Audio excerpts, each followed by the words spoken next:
ಶಾಂತಿ. ನಾವೆಲ್ಲ ಆತ್ಮರು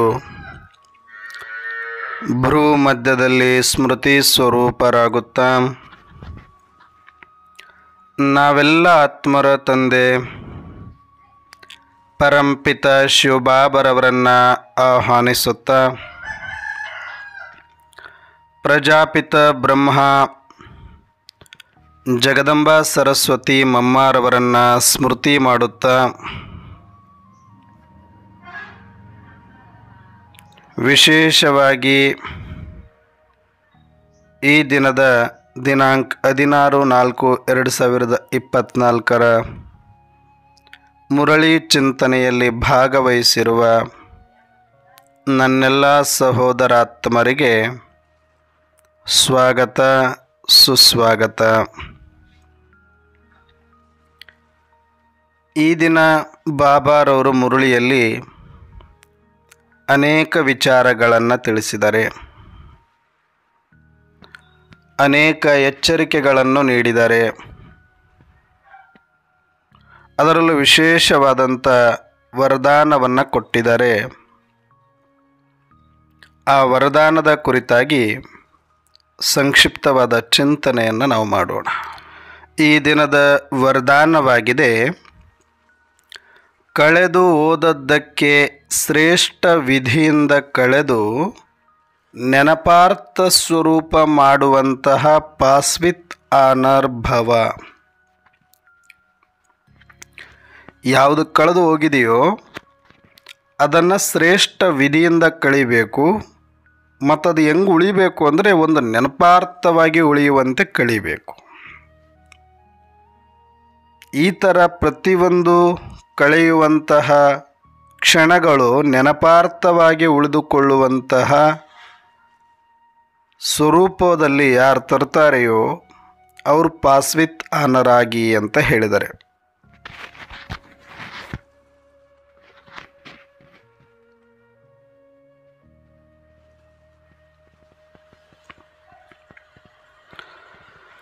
ಬಹಳಷ್ಟು ಆತ್ಮರು ನಾವು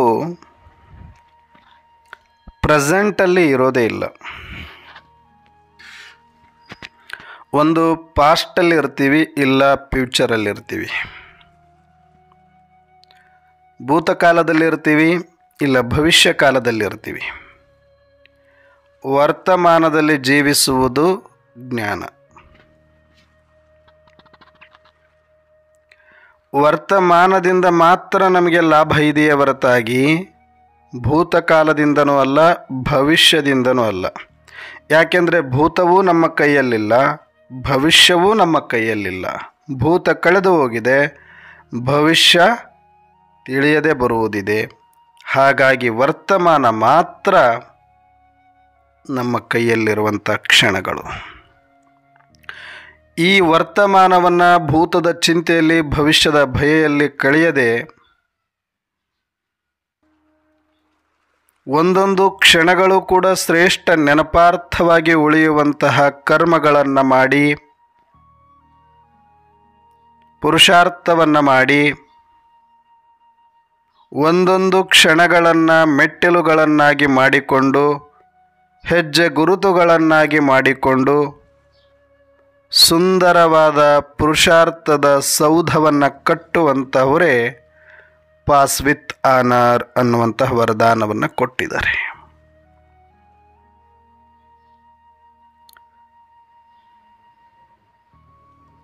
ನಮ್ಮ ಪುರುಷಾರ್ಥದ ವ್ಯರ್ಥ ಮುಕ್ತ ಜೀವನ ಆಗಲಿ, ಪುರುಷಾರ್ಥದಲ್ಲಿ ವ್ಯರ್ಥ ಇರದೇ ಇರುವಂತೆ ನೋಡಿಕೊಳ್ಳೋದಾಗಲಿ, ಮತ್ತು ಪುರುಷಾರ್ಥದಲ್ಲಿ ಅಲ್ಬೇಲಪನ್ನಾಗಲಿ, ಭಯ ಆಗಲಿ, ಹುಡುಗಾಟಿಕೆ ಆಗಲಿ, ಚಂಚಲತೆ ಆಗಲಿ ಇರಬಾರ್ದು. ಅಂದರೆ ಇದು ಒಂದು ಸೂತ್ರವನ್ನು ನಾವು ಸರಿಯಾಗಿ ಫಾಲೋ ಮಾಡಬೇಕಾಗ್ತದೆ.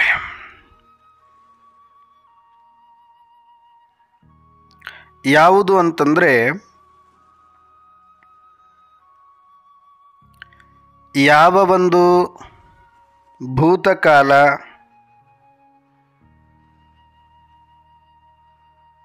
ಅದು ಅನೇಕ ನೆನಪುಗಳನ್ನು, ಅನೇಕ ಅನುಭವಗಳನ್ನು ಕೊಟ್ಟು ಹೋಗಿರುತ್ತೆ. ಭೂತಕಾಲ ಉಳಿದಿರೋದೆಲ್ಲಿ ಈಗ? ನಮ್ಮ ಸಂಸ್ಕಾರದಲ್ಲಿ, ನಮ್ಮ ಮನಪಟಲದಲ್ಲಿ ಮಾತ್ರ ಭೂತಕಾಲ ಉಳಿದಿರೋದು. ಅದು ಯಾವುದು ಕೂಡ ಈಗ ನಮ್ಮ ಕೈಯಲ್ಲಿಲ್ಲ. ಅದು ಬಿಟ್ಟು ಹೋಗಿರುವ ಕುರುಹುಗಳನ್ನು, ನೆನಪುಗಳನ್ನು, ಅನುಭವಗಳನ್ನು ಮಾತ್ರ ನಮ್ಮ ಒಳಗಡೆ ಅಚ್ಚಳಿಯದಂತೆ ತುಂಬಿಕೊಂಡು ಕೂತಿದ್ದೇವೆ.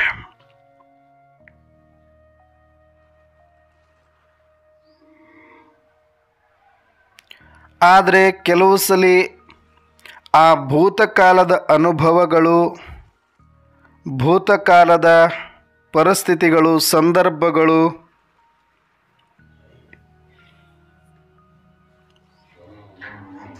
ಅವು ನಮ್ಮ ವರ್ತಮಾನದ ಸಮಯವನ್ನು ವ್ಯರ್ಥ ಮಾಡುವಲ್ಲಿ ಪ್ರಮುಖ ಪಾತ್ರವನ್ನು ವಹಿಸ್ತವೆ.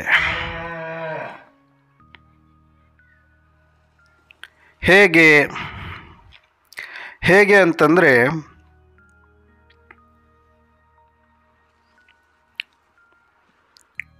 ಹಿಂದೆ ನಡೆದಿರುವಂಥ ಎಷ್ಟೋ ಘಟನೆಗಳು ನಮ್ಮಲ್ಲಿ ಕೆಲವು ಸಲ ಪ್ರಾಯಶ್ಚಿತ್ತವನ್ನು ತರಿಸಿರುತ್ತೆ, ಭಯವನ್ನು ತರಿಸಿರುತ್ತೆ, ಕೆಲವು ಆತ್ಮವಿಶ್ವಾಸವನ್ನು ತರಿಸಿರುತ್ತೆ.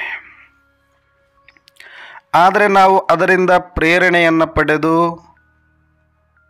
ವರ್ತಮಾನದಲ್ಲಿ ಅದರ ಸದುಪಯೋಗದಿಂದ, ಅದರ ನೆನಪಿನಿಂದ ಈ ವರ್ತಮಾನ ಸರಳಿಗೊಳಿಸಿಕೊಳ್ಳುವುದಾದರೆ ಅವುಗಳ ನೆನಪು ಬಹಳ ಅಮೂಲ್ಯ ಆಗಿರುತ್ತೆ. ಆದರೆ ಯಾವ ಭೂತಕಾಲದ ನೆನಪುಗಳಿದೆ ಅವುಗಳನ್ನು ವರ್ತಮಾನದಲ್ಲಿ ನೆನೆಸಿಕೊಳ್ಳುವುದರಿಂದ ವರ್ತಮಾನ ನಮಗೆ ಭಯಭೀತವಾಗುತ್ತೆ, ವರ್ತಮಾನ ವ್ಯರ್ಥವಾಗುತ್ತೆ, ಚಂಚಲವಾಗುತ್ತೆ. ಅಂದರೆ ಖಂಡಿತವಾಗಿ ಅದು ನಮಗೆ ನಾವೇ ಮಾಡಿಕೊಳ್ಳುವಂತಹ ಒಂದು ಮಾಯೆ.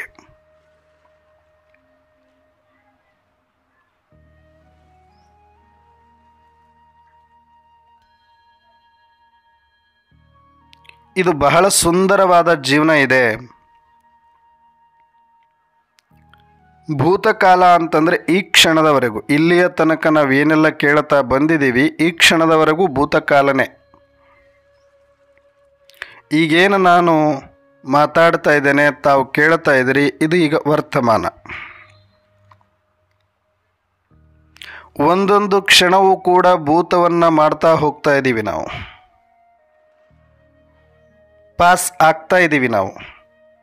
ಆದರೆ ವಿತ್ ಆನರ್ ಆಗಬೇಕು ಅಂದರೆ ನಾವು ಆ ಕ್ಷಣಗಳನ್ನು ಎಷ್ಟು ಗೌರವಯುತವಾಗಿ, ಅರ್ಥಪೂರ್ಣವಾಗಿ, ಖುಷಿಯಾಗಿ ಅವುಗಳನ್ನು ಬಳಸ್ಕೊಂಡಿದ್ದೇವೆ ಅನ್ನೋ ಆಧಾರದ ಮೇಲೆ ನಾನು ಪಾಸ್ ವಿತ್ ಆನರ್.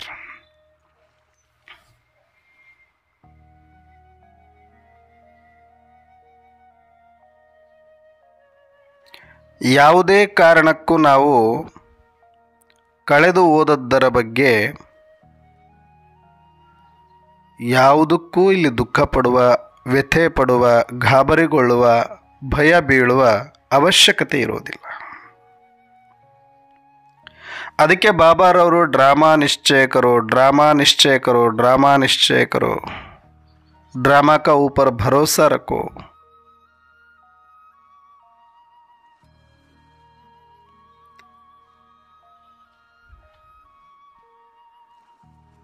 ಈ ಒಂದು ಸೃಷ್ಟಿ ನಾಟಕದ ಒಂದು ಬ್ಯೂಟಿ ಏನು ಅಂದರೆ, ಈ ನಾಟಕ ಒಂದು ಸ್ಕ್ರಿಪ್ಟೆಡ್. ಈ ನಾಟಕ ಒಂದು ಫಿಕ್ಸ್ಡ್. ಈ ನಾಟಕ ಒಂದು ರೀಲ್. Not real. ಆದರೆ ಇದು ಗೊತ್ತಿದ್ದೂ ಕೂಡ ಇದು ರಿಯರ್ ಅಂತ ಅನ್ಕೊಂಡು ಅನುಭವ ಮಾಡೋದಿದೆಯಲ್ಲ, ಇದು ಈ ನಾಟಕದ ಬ್ಯೂಟಿ. ಆದರೆ ಇಲ್ಲಿಯ ತನಕ ಅದು ಓಕೆ. ಆದರೆ ಈ ಸಮಯದಲ್ಲಿ ಸ್ವಯಂ ಸೃಷ್ಟಿಕರ್ತ ಪರಂಪಿತ ಪರಮಾತ್ಮ ಶಿವ ತಂದೆ ಬಂದು ನಾವೆಲ್ಲ ಆತ್ಮರಿಗೆ ಆತ್ಮದ ಸ್ಮೃತಿ ಕೊಟ್ಟು ಪರಮಧಾಮದ ನೆನಪು ತರಿಸಿ ನಾಟಕ ಅನ್ನೋದನ್ನು ತಿಳಿಸಿ, ನೀವೆಲ್ಲ ಆ್ಯಕ್ಟರ್ಸ್ ಓನ್ಲಿ, ಯಾವ ಪಾತ್ರಧಾರಿಗಳು ಕೂಡ ಆ ನಾಟಕದ ಯಾವುದಾದರೂ ಒಂದು ದೃಶ್ಯಕ್ಕೆ ಅವರು ಹೊಣೆಗಾರರಲ್ಲ.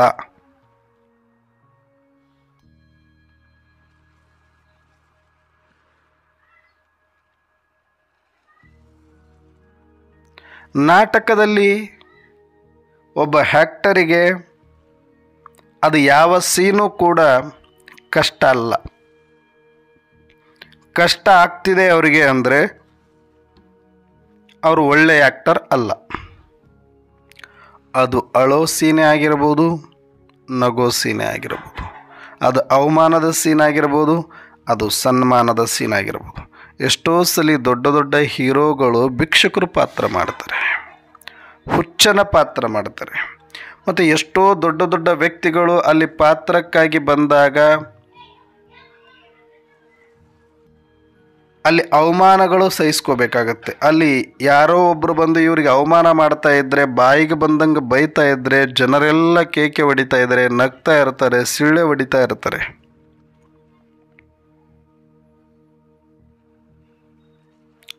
ಅಂದರೆ ಅಷ್ಟೂ ಜನಗಳ ಮುಂದೆ ಆ ಪಾತ್ರಕ್ಕೆ ಅವಮಾನ ಆಗಬೇಕು, ಆ ಪಾತ್ರಕ್ಕೆ ಬೈಬೇಕು, ಅವಾಗ ಇವ್ರಿಗೆ ಇಷ್ಟ ಆಗುತ್ತೆ. ಅಲ್ಲಿ ಅದನ್ನು ಸಹಿಸ್ಕೊಳ್ಬೇಕಾಗತ್ತೆ. ಪಾತ್ರಕ್ಕಾಗಿ ಒಬ್ಬ ಆ್ಯಕ್ಟರ್ ಆದಮೇಲೆ ನನಗೆ ಹೆಂಗೆ ಬೈತಾನೆ ಅಂತ ಅಲ್ಲಿ ಜಗಳ ಆಡೋಕ್ಕಾಗುತ್ತೆ ಅಥವಾ ಅಲ್ಲಿ ಬೇಜಾರು ಮಾಡ್ಕೊಳ್ಳೋಕ್ಕಾಗತ್ತೆ?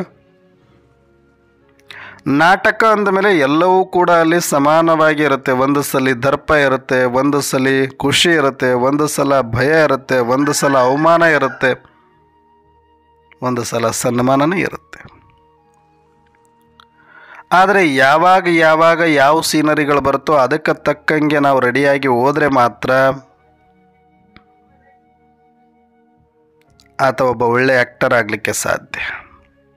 ಆ ನಾಟಕದಲ್ಲಿ ಆಗುವ ಅವಮಾನವನ್ನು ತನಗಾದ ಅವಮಾನ ಅಂತ ತಿಳ್ಕೊಂಡು ಚಿಂತೆ ಮಾಡ್ತಾ ಕೂತ್ಕೊಂಡ, ಬೇಜಾರು ಮಾಡಿಕೊಂಡ ಅಂತ ಇಟ್ಕೊಳ್ಳಿ, ಆತ ಒಬ್ಬ ಕಲಾವಿದ ಆಗಲಿಕ್ಕೆ ಸಾಧ್ಯ ಆಗೋದಿಲ್ಲ. ಹೇಗೋ ಹಾಗೆ ಇಲ್ಲೂ ಸಹ ಈ ಸೃಷ್ಟಿ ನಾಟಕದಲ್ಲಿ ನಾವ್ಯಾರು ಅಂದುಕೊಂಡಂತೆ ಇಲ್ಲಿ ನಡೆಯೋದಿಲ್ಲ. ನಮಗೆ ಬೇಕಾದಂಗೆ ನಾವ್ಯಾರೂ ಕೂಡ ಇಲ್ಲಿ ಮಾಡಲಿಕ್ಕೆ ಆಗೋದಿಲ್ಲ. ಇದು ನಮ್ಮ ನಿರೀಕ್ಷೆಯಂತೆ ನಡೆಯುವ ನಾಟಕನೂ ಅಲ್ಲ. ಈಗಾಗಲೇ ರೆಡಿಯಾಗಿರುವ ಹೂಬಹು ಡ್ರಾಮಾ ಇದು, ರಿಪೀಟೆಡ್ ಡ್ರಾಮಾ ಇದು, ಫಿಕ್ಸ್ಡ್ ಡ್ರಾಮಾ ಇದು, ಎಕ್ಯುರೇಟ್ ಡ್ರಾಮಾ ಇದು. ಇದರೊಳಗಡೆ ನೀನೊಬ್ಬ ಆ್ಯಕ್ಟರ್ ಅನ್ನೋದನ್ನು ಅಷ್ಟೇ ನೆನಪಿಟ್ಕೋ, ಉಳಿದದ್ದೆಲ್ಲವನ್ನ ಮರೆತು ಬಿಡು. ನನಗೆ ಅವಮಾನ ಆಗ್ತಾ ಇದೆಯಾ, ಸನ್ಮಾನ ಆಗ್ತಾ ಇದೆಯಾ, ನನಗಿಲ್ಲಿ ಚೆನ್ನಾಗಿದೆಯಾ, ಚೆನ್ನಾಗಿಲ್ವಾ, ಒಳ್ಳೆಯದ ಕೆಟ್ಟದ್ದ, ಈ ಸಂಗಮಯುಗದ ಬ್ರಾಹ್ಮಣ ಪಾತ್ರ ಅಂತಂದ್ರೇ ಒರಿಜಿನಾಲಿಟಿಯಲ್ಲಿ ಬಂದು ಪಾತ್ರವನ್ನು ಸಾಕ್ಷಿಯಾಗಿ ನಿಭಾಯಿಸುವುದು.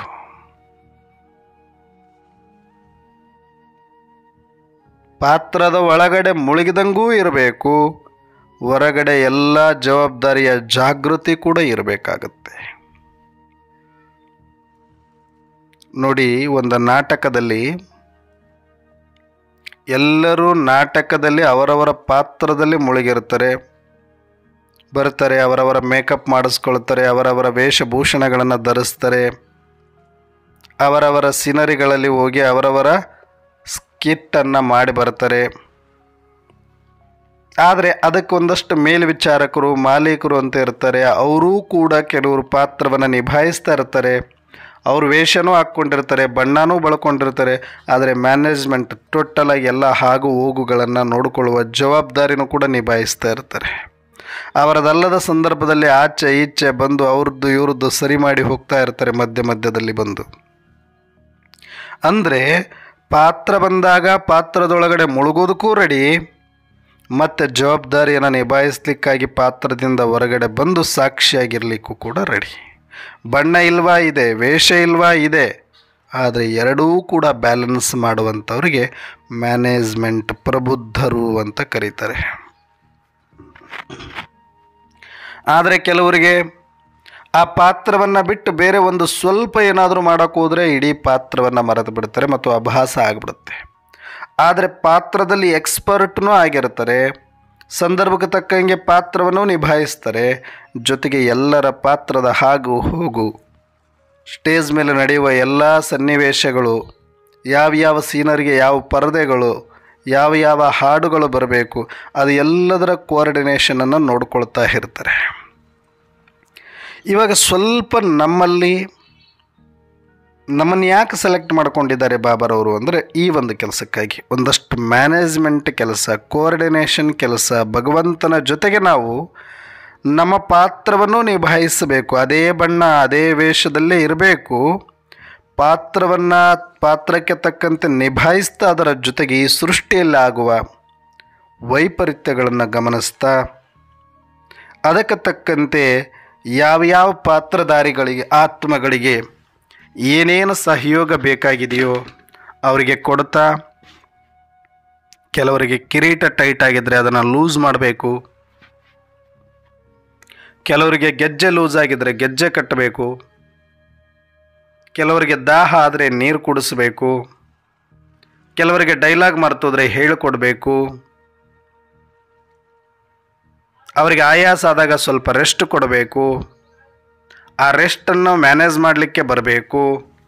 ಈ ಥರ ಎಲ್ಲ ರೀತಿಯ ಆ ನಾಟಕಕ್ಕೆ ಯಾವುದೇ ರೀತಿಯ ಚ್ಯುತಿ ಬರದ ಹಾಗೆ ನೋಡಿಕೊಳ್ಳೋದಕ್ಕೆ ಒಂದಷ್ಟು ಪ್ರಬುದ್ಧರು ಮತ್ತು ಅನುಭವಿಗಳು ಮತ್ತು ಎಕ್ಸ್ಪರ್ಟ್ ಆ್ಯಕ್ಟರ್ಸ್ ಬೇಕಾಗ್ತಾರೆ. ಅದು ನಂದು ಅಂದ್ಕೊಂಡು ಮಾಡೋರು. ಉಳಿದಿರೋರೆಲ್ಲ ಬರ್ತಾರೆ, ಅವರು ಪಾತ್ರ ಮಾಡ್ತಾರೆ, ನಂದೊಂದು ಪಾತ್ರ ಇದೆ, ನಾನು ಮಾಡ್ತೀನಿ, ಸೈಡಿಗೆ ಸರಿತೀನಿ, ಅಷ್ಟು ಮಾತ್ರ ಇರುತ್ತೆ ಅವ್ರದ್ದು. ಆದರೆ ಇಲ್ಲಿ ನಾವು ಎಲ್ಲರಂತೆ ಸಾಮಾನ್ಯ ಪಾತ್ರಧಾರಿಗಳಾಗಿದ್ದರೆ ಸ್ವಯಂ ಪರಮಾತ್ಮ ಬಂದು ನಮ್ಮನ್ನು ಆಯ್ಕೆ ಮಾಡಿಕೊಳ್ತಾ ಇರಲಿಲ್ಲ. ಇಲ್ಲಿ ನಮ್ಮಿಂದ ಒಂದು ನಿರೀಕ್ಷೆ ಇದೆ ಬಾಬಾರವರಿಗೆ. ಸಂಗಮ ಯುಗ ಅಥವಾ ಈ ಡ್ರಾಮಾ ಪೂರ್ತಿ ಮುಗಿಯುವ ಕೊನೆಯ ಕ್ಷಣದವರೆಗೂ ಕೂಡ ನಮ್ಮೆಲ್ಲರ ಪಾತ್ರ ಇದ್ದೇ ಇರುತ್ತೆ. ಅದು ಸ್ಥೂಲವಾಗಿ ಇಲ್ಲ ಸೂಕ್ಷ್ಮವಾಗಿ. ಯಾರೊಬ್ಬರಿಗೂ ಕೂಡ ಈಗ ಬ್ರಹ್ಮನಿಗೂ ಕೂಡ ಪರಮಧಾಮದಲ್ಲಿ ಹೋಗಿ ಕೂತ್ಕೊಳ್ಳುವ ಅಧಿಕಾರ ಮತ್ತು ಅವಕಾಶ ಡ್ರಾಮಾನುಸಾರ ಇರೋದಿಲ್ಲ. ಎಲ್ಲರೂ ಒಟ್ಟಿಗೆ ಮನೆಗೆ ತೆರಳುವ ನಿಯಮ ಇರೋದರಿಂದ ಅಲ್ಲಿಯ ತನಕ ನಮಗೆ ಇರುವಂಥ ಪಾತ್ರವನ್ನು ನಿಭಾಯಿಸುವುದರ ಜೊತೆಗೆ ಈ ಅಂತಿಮ ಸೀನಲ್ಲಿ ಈ ಒಂದು ರೌದ್ರ ಸೀನರಿಯಲ್ಲಿ ಸಂದರ್ಭದಲ್ಲಿ ಮಹಾಪರಿವರ್ತನೆಯ ಮಹಾವಿನಾಶದ ಈ ಒಂದು ನಾಟಕದ ಪರದೆಯ ಕೊನೆಯ ಅಂಕಣದ ಸಮಯದಲ್ಲಿ ಅನೇಕ ರೀತಿಯ ಏರುಪೇರುಗಳು ಆಗುತ್ತೆ, ವಿಪರೀತಕ್ಕೆ ಹೋಗುತ್ತೆ. ಅದೆಲ್ಲವನ್ನು ನಿಭಾಯಿಸಿ ಮತ್ತೆ ಶಾಂತಗೊಳಿಸಬೇಕಾದ ಜವಾಬ್ದಾರಿ ನಮ್ಮೆಲ್ಲರ ಮೇಲಿರುವುದರಿಂದ ನಮ್ಮೆಲ್ಲರಿಗೂ ಕೂಡ ಬಾಬಾರವರು ಸೆಲೆಕ್ಟ್ ಮಾಡಿಕೊಂಡು ಪಾತ್ರದ ಬಗ್ಗೆ ಹೇಳಿ ಮತ್ತು ನಮ್ಮ ಜವಾಬ್ದಾರಿಯನ್ನು ತಿಳಿಸ್ತಾ ಇದ್ದಾರೆ. ಅಂದರೆ ನಾವು ಈಗ ಬರೀ ನಮ್ಮ ಪಾತ್ರದ್ದೇ ನಾವು ಚಿಂತೆ ಮಾಡ್ತಾ ಕೂಡುವಷ್ಟು ಸಣ್ಣವರಾದರೆ ಲೌಕಿಕದವರಿಗೂ ನಮಗೂ ಯಾವುದೇ ವ್ಯತ್ಯಾಸ ಇರೋದಿಲ್ಲ. ಆದರೆ ನಾವು ಈ ವಿಶ್ವವನ್ನೇ ನಮ್ಮದೆಂದು, ವಿಶ್ವದಲ್ಲಿರುವ ಎಲ್ಲ ಪಾತ್ರಧಾರಿಗಳು ನಮ್ಮವರೆಂದು, ಅವರಿಗೆ ಬೇಕಾಗುವ ಸಂದರ್ಭದಲ್ಲಿ ಅವರಿಗೆ ಅವಶ್ಯಕತೆಗಳನ್ನು ಪೂರೈಸುವ, ಅವರಿಗೆ ಬೇಕಾಗುವ ಸಹಯೋಗವನ್ನು ಕೊಡಲಿಕ್ಕೆ ನಾವು ಸನ್ನದ್ಧರಾದಾಗ ಈ ನಮ್ಮ ಜವಾಬ್ದಾರಿ ಪೂರ್ಣವಾಗುತ್ತೆ. ಇದನ್ನು ಪ್ರತಿ 5,000 ವರ್ಷಗಳ ಹಿಂದೆ ನಾವು ನಿಭಾಯಿಸಿದ್ದೇವೆ, ಈಗಲೂ ಮತ್ತೆ ನಾವು ನಿಭಾಯಿಸುತ್ತೇವೆ. ಅದು ಭೂಕಂಪದ ಸಂದರ್ಭ ಇರ್ಬೋದು, ಅದು ಪ್ರವಾಹದ ಸಂದರ್ಭ ಇರ್ಬೋದು, ಅದು ರೋಗಗಳ ಸಂದರ್ಭ ಇರ್ಬೋದು, ಅದು ವಿಪರೀತ ಮಟ್ಟದ ಯುದ್ಧದ ಸಂದರ್ಭವೂ ಇರಬಹುದು. ಇವೆಲ್ಲ ಸಿನರಿಗಳು ಕೂಡ ಈಗ ಬಾಕಿ ಇದೆ. ಇನ್ನೇನು ಇವೆಲ್ಲವೂ ಕೂಡ ಈ ಸ್ಟೇಜ್ ಮೇಲೆ ನಡೆಯೋದಿದೆ ಅಂತ ಗೊತ್ತಿರೋದ್ರಿಂದನೇ ನಾವು ಎಲ್ಲ ರೀತಿಯಲ್ಲಿ ಸೇಫ್ಟಿ ಸನ್ನದ್ಧರಾಗಿದ್ದೀವಿ. Water proof, fire proof, bullet proof ಎಲ್ಲ ಜಾಕೆಟ್ಗಳನ್ನು ಹಾಕ್ಕೊಂಡು ಯಾವಾಗ ಯಾರಿಗೆ ಯಾವ ರೀತಿಯ ಸೇವೆ ಬೇಕೋ ಸಹಯೋಗ ಬೇಕೋ ಆ ರೀತಿಯಾಗಿ ನಾನು ತೆರಳಲಿಕ್ಕೆ ಒಂದು ಸೆಕೆಂಡಿನಲ್ಲಿ ಅವರಿಗೆ ಸಹಯೋಗ ಕೊಡಲಿಕ್ಕೆ ಸನ್ನದ್ಧರಾಗೋದೇ ಈ ಒಂದು ಬ್ರಹ್ಮಕುಮಾರಿಯ ಜೀವನ ಇರುವಂಥದ್ದು. ಹೇಗೆ ಅಗ್ನಿಶಾಮಕ ದಳದವರು, ಹೇಗೆ ಸೈನಿಕರು ಸದಾಕಾಲ ಎವರಿಡಿಯಾಗಿರ್ತಾರೆ, ಸೂಚನೆ ಸಿಕ್ಕ ತಕ್ಷಣವೇ ಆ ಕಡೆ ಧಾವಿಸಿ ಅಲ್ಲಿ ನಡೆಯುವಂಥ ಯಾವುದೆಲ್ಲ ಅನಾಹುತ ಇದೆ ಅದನ್ನು ತಪ್ಪಿಸ್ಲಿಕ್ಕೆ ಎಲ್ಲ ರೀತಿಯ ಸಹಯೋಗವನ್ನು ಇವರು ಕೊಡ್ತಾರೆ ಮತ್ತು ಹೋರಾಟವನ್ನು ಮಾಡ್ತಾರೆ. ಅಲ್ಲಿ ತಮ್ಮ ಜೀವದ, ತಮ್ಮ ದೇಹದ, ತಮ್ಮ ಶರೀರದ, ತಮ್ಮ ಬದುಕಿನ ಚಿಂತೆ ಮಾಡ್ತಾ ಕೂತ್ಕೊಳ್ಳೋದಿಲ್ಲ. ಬದಲಾಗಿ ಅದೆಲ್ಲವನ್ನು ಸೈಡಿಗಿಟ್ಟು ಈ ಒಂದು ಸಹಯೋಗ ಕೊಡುವುದೇ ಒಂದು ಆಟ ಮತ್ತು ಕರ್ತವ್ಯ ಅಂತ ತಿಳ್ಕೊಂಡು ಅದನ್ನು ಬಹಳ ಪರಿಣಿತರಾಗಿದ್ದು ಅದರೊಳಗಡೆ ಅದರಲ್ಲಿ ಮಗ್ನರಾಗಿ ಸೇವೆಯನ್ನು ಸಲ್ಲಿಸ್ತಾ ಇರ್ತಾರೆ. ಅದರಿಂದ ಅನೇಕ ಅನಾಹುತಗಳು ತಪ್ಪಿ ಹೋಗುತ್ತೆ, ನಿಲ್ಲುತ್ತೆ. ಹೇಗೋ ಹಾಗೆ ಈಗ ಪ್ರಕೃತಿಯ ಈ ಒಂದು ವಿಕೋಪಗಳಲ್ಲಿ ಅದನ್ನು ತಡೆಯುವ ಶಕ್ತಿ ಯಾರಿಗೂ ಇಲ್ಲ ಮತ್ತು ಅದನ್ನು ತಡಿಲೂಬಾರದು, ಅದು ನಡಿಲೇಬೇಕಾಗಿದೆ. ಆದರೆ ಈಗ ನಾವು ಮಾಡಬೇಕಾಗಿರೋದೇನು? ಅಪಘಾತಗಳು ಆಕಸ್ಮಿಕ, ಅದು ಯಾವುದೂ ಕೂಡ ಇಂಟೆನ್ಷನಲಿ ಮತ್ತು ಪ್ರಿಪ್ಲ್ಯಾನಡ್ ಆಗಿ ಹೀಗೆ ಬರುತ್ತೆ ಅಂತಿಲ್ಲ. ಬಲೆ ಡ್ರಾಮಾನುಸಾರ ಪ್ಲ್ಯಾನಡೇ. ಆದರೆ ಅಪಘಾತ ಅನ್ನೋದು ಅವು ಎಲ್ಲವೂ ಕೂಡ ಅಚಾನಕ್ಕಾಗಿ ಬರುವಂಥದ್ದು. ಅಚಾನಕ್ಕಾಗಿ ಸೃಷ್ಟಿಯಾಗುವಂಥ ವಿಪರೀತ ವಾತಾವರಣಗಳನ್ನು ನಿಭಾಯಿಸಲಿಕ್ಕೆ ನಾವು ಎವರಿಡಿಯಾಗಿ ಮಾನಸಿಕವಾಗಿ ಮತ್ತು ಸ್ಥೂಲವಾಗಿ ಸನ್ನದ್ಧರಾಗಿರಬೇಕಾಗ್ತದೆ. ಅದಕ್ಕೆ ಬಾಬಾರವರು 100 ವರ್ಷಗಳ ಮುಂಚೆ ಬಂದು ಈ ವಿಶ್ವವಿದ್ಯಾಲಯವನ್ನು ತೆಗೆದು ಇದರಲ್ಲಿ ನಮ್ಮನ್ನು ಆಯ್ಕೆ ಮಾಡಿಕೊಂಡು ನಮಗೆ ತರಬೇತಿಯನ್ನು ಕೊಟ್ಟು ಮುಂದೆ ಬರುವ ಸಂದರ್ಭಗಳನ್ನು ವಿವರಿಸಿ, ನೀವು ಯಾವುದೇ ಕಾರಣಕ್ಕೂ ನಿಮ್ಮ ಬಗ್ಗೆ ತಲೆ ಕೆಡಿಸಿಕೊಳ್ಳಬೇಡಿ, ನಿಮಗೆಲ್ಲ ಜಾಕೆಟ್ಗಳನ್ನು ನಾವು ಕೊಡ್ತೇವೆ, ಶೂಸನ್ನು ಕೊಡ್ತೇವೆ, ಹ್ಯಾಟನ್ನು ಕೊಡ್ತೇವೆ, ಬಂದೂಕನ್ನು ಕೊಡ್ತೇವೆ, ನೀವೆಲ್ಲವನ್ನು ಧರಿಸಿಕೊಂಡು ತರಬೇತಿಯನ್ನು ಕೊಟ್ಟಿರ್ತೇವೆ, ಅದನ್ನು ಇಟ್ಟುಕೊಂಡು ನೀವು ಹೋರಾಟ ಮಾಡಿ ಗೆಲ್ಲಬೇಕಾಗಿದೆ, ಎಲ್ಲವನ್ನು ನಿಭಾಯಿಸಬೇಕಾಗಿದೆ ಅನ್ನುವಂಥದ್ದನ್ನು ಈಗ ನಮಗೆ ಬಾಬಾರವರು ತಿಳಿಸ್ತಾ ಇದ್ದಾರೆ. ಆದರೆ ನಾವು ಇಂಥ ಒಂದು ಸಂದರ್ಭದಲ್ಲಿದ್ದೀವಿ, ಯಾವಾಗ ಬೇಕಾದರೂ ನಮಗೆ ಕರೆ ಬರಬಹುದು, ನಮ್ಮ ಸಹಯೋಗ ಬೇಕಾಗಬಹುದು, ವಿಪತ್ತು ನಿರ್ಮಾಣ ಆಗಬಹುದು. ಈಗ ನಾವು ಹುಡುಗಾಟಿಕೆ ಆಡುವ ಸಮಯ ಅಲ್ಲ, ನಾವು ಎವರಿಡಿ ಇದ್ದೀವ.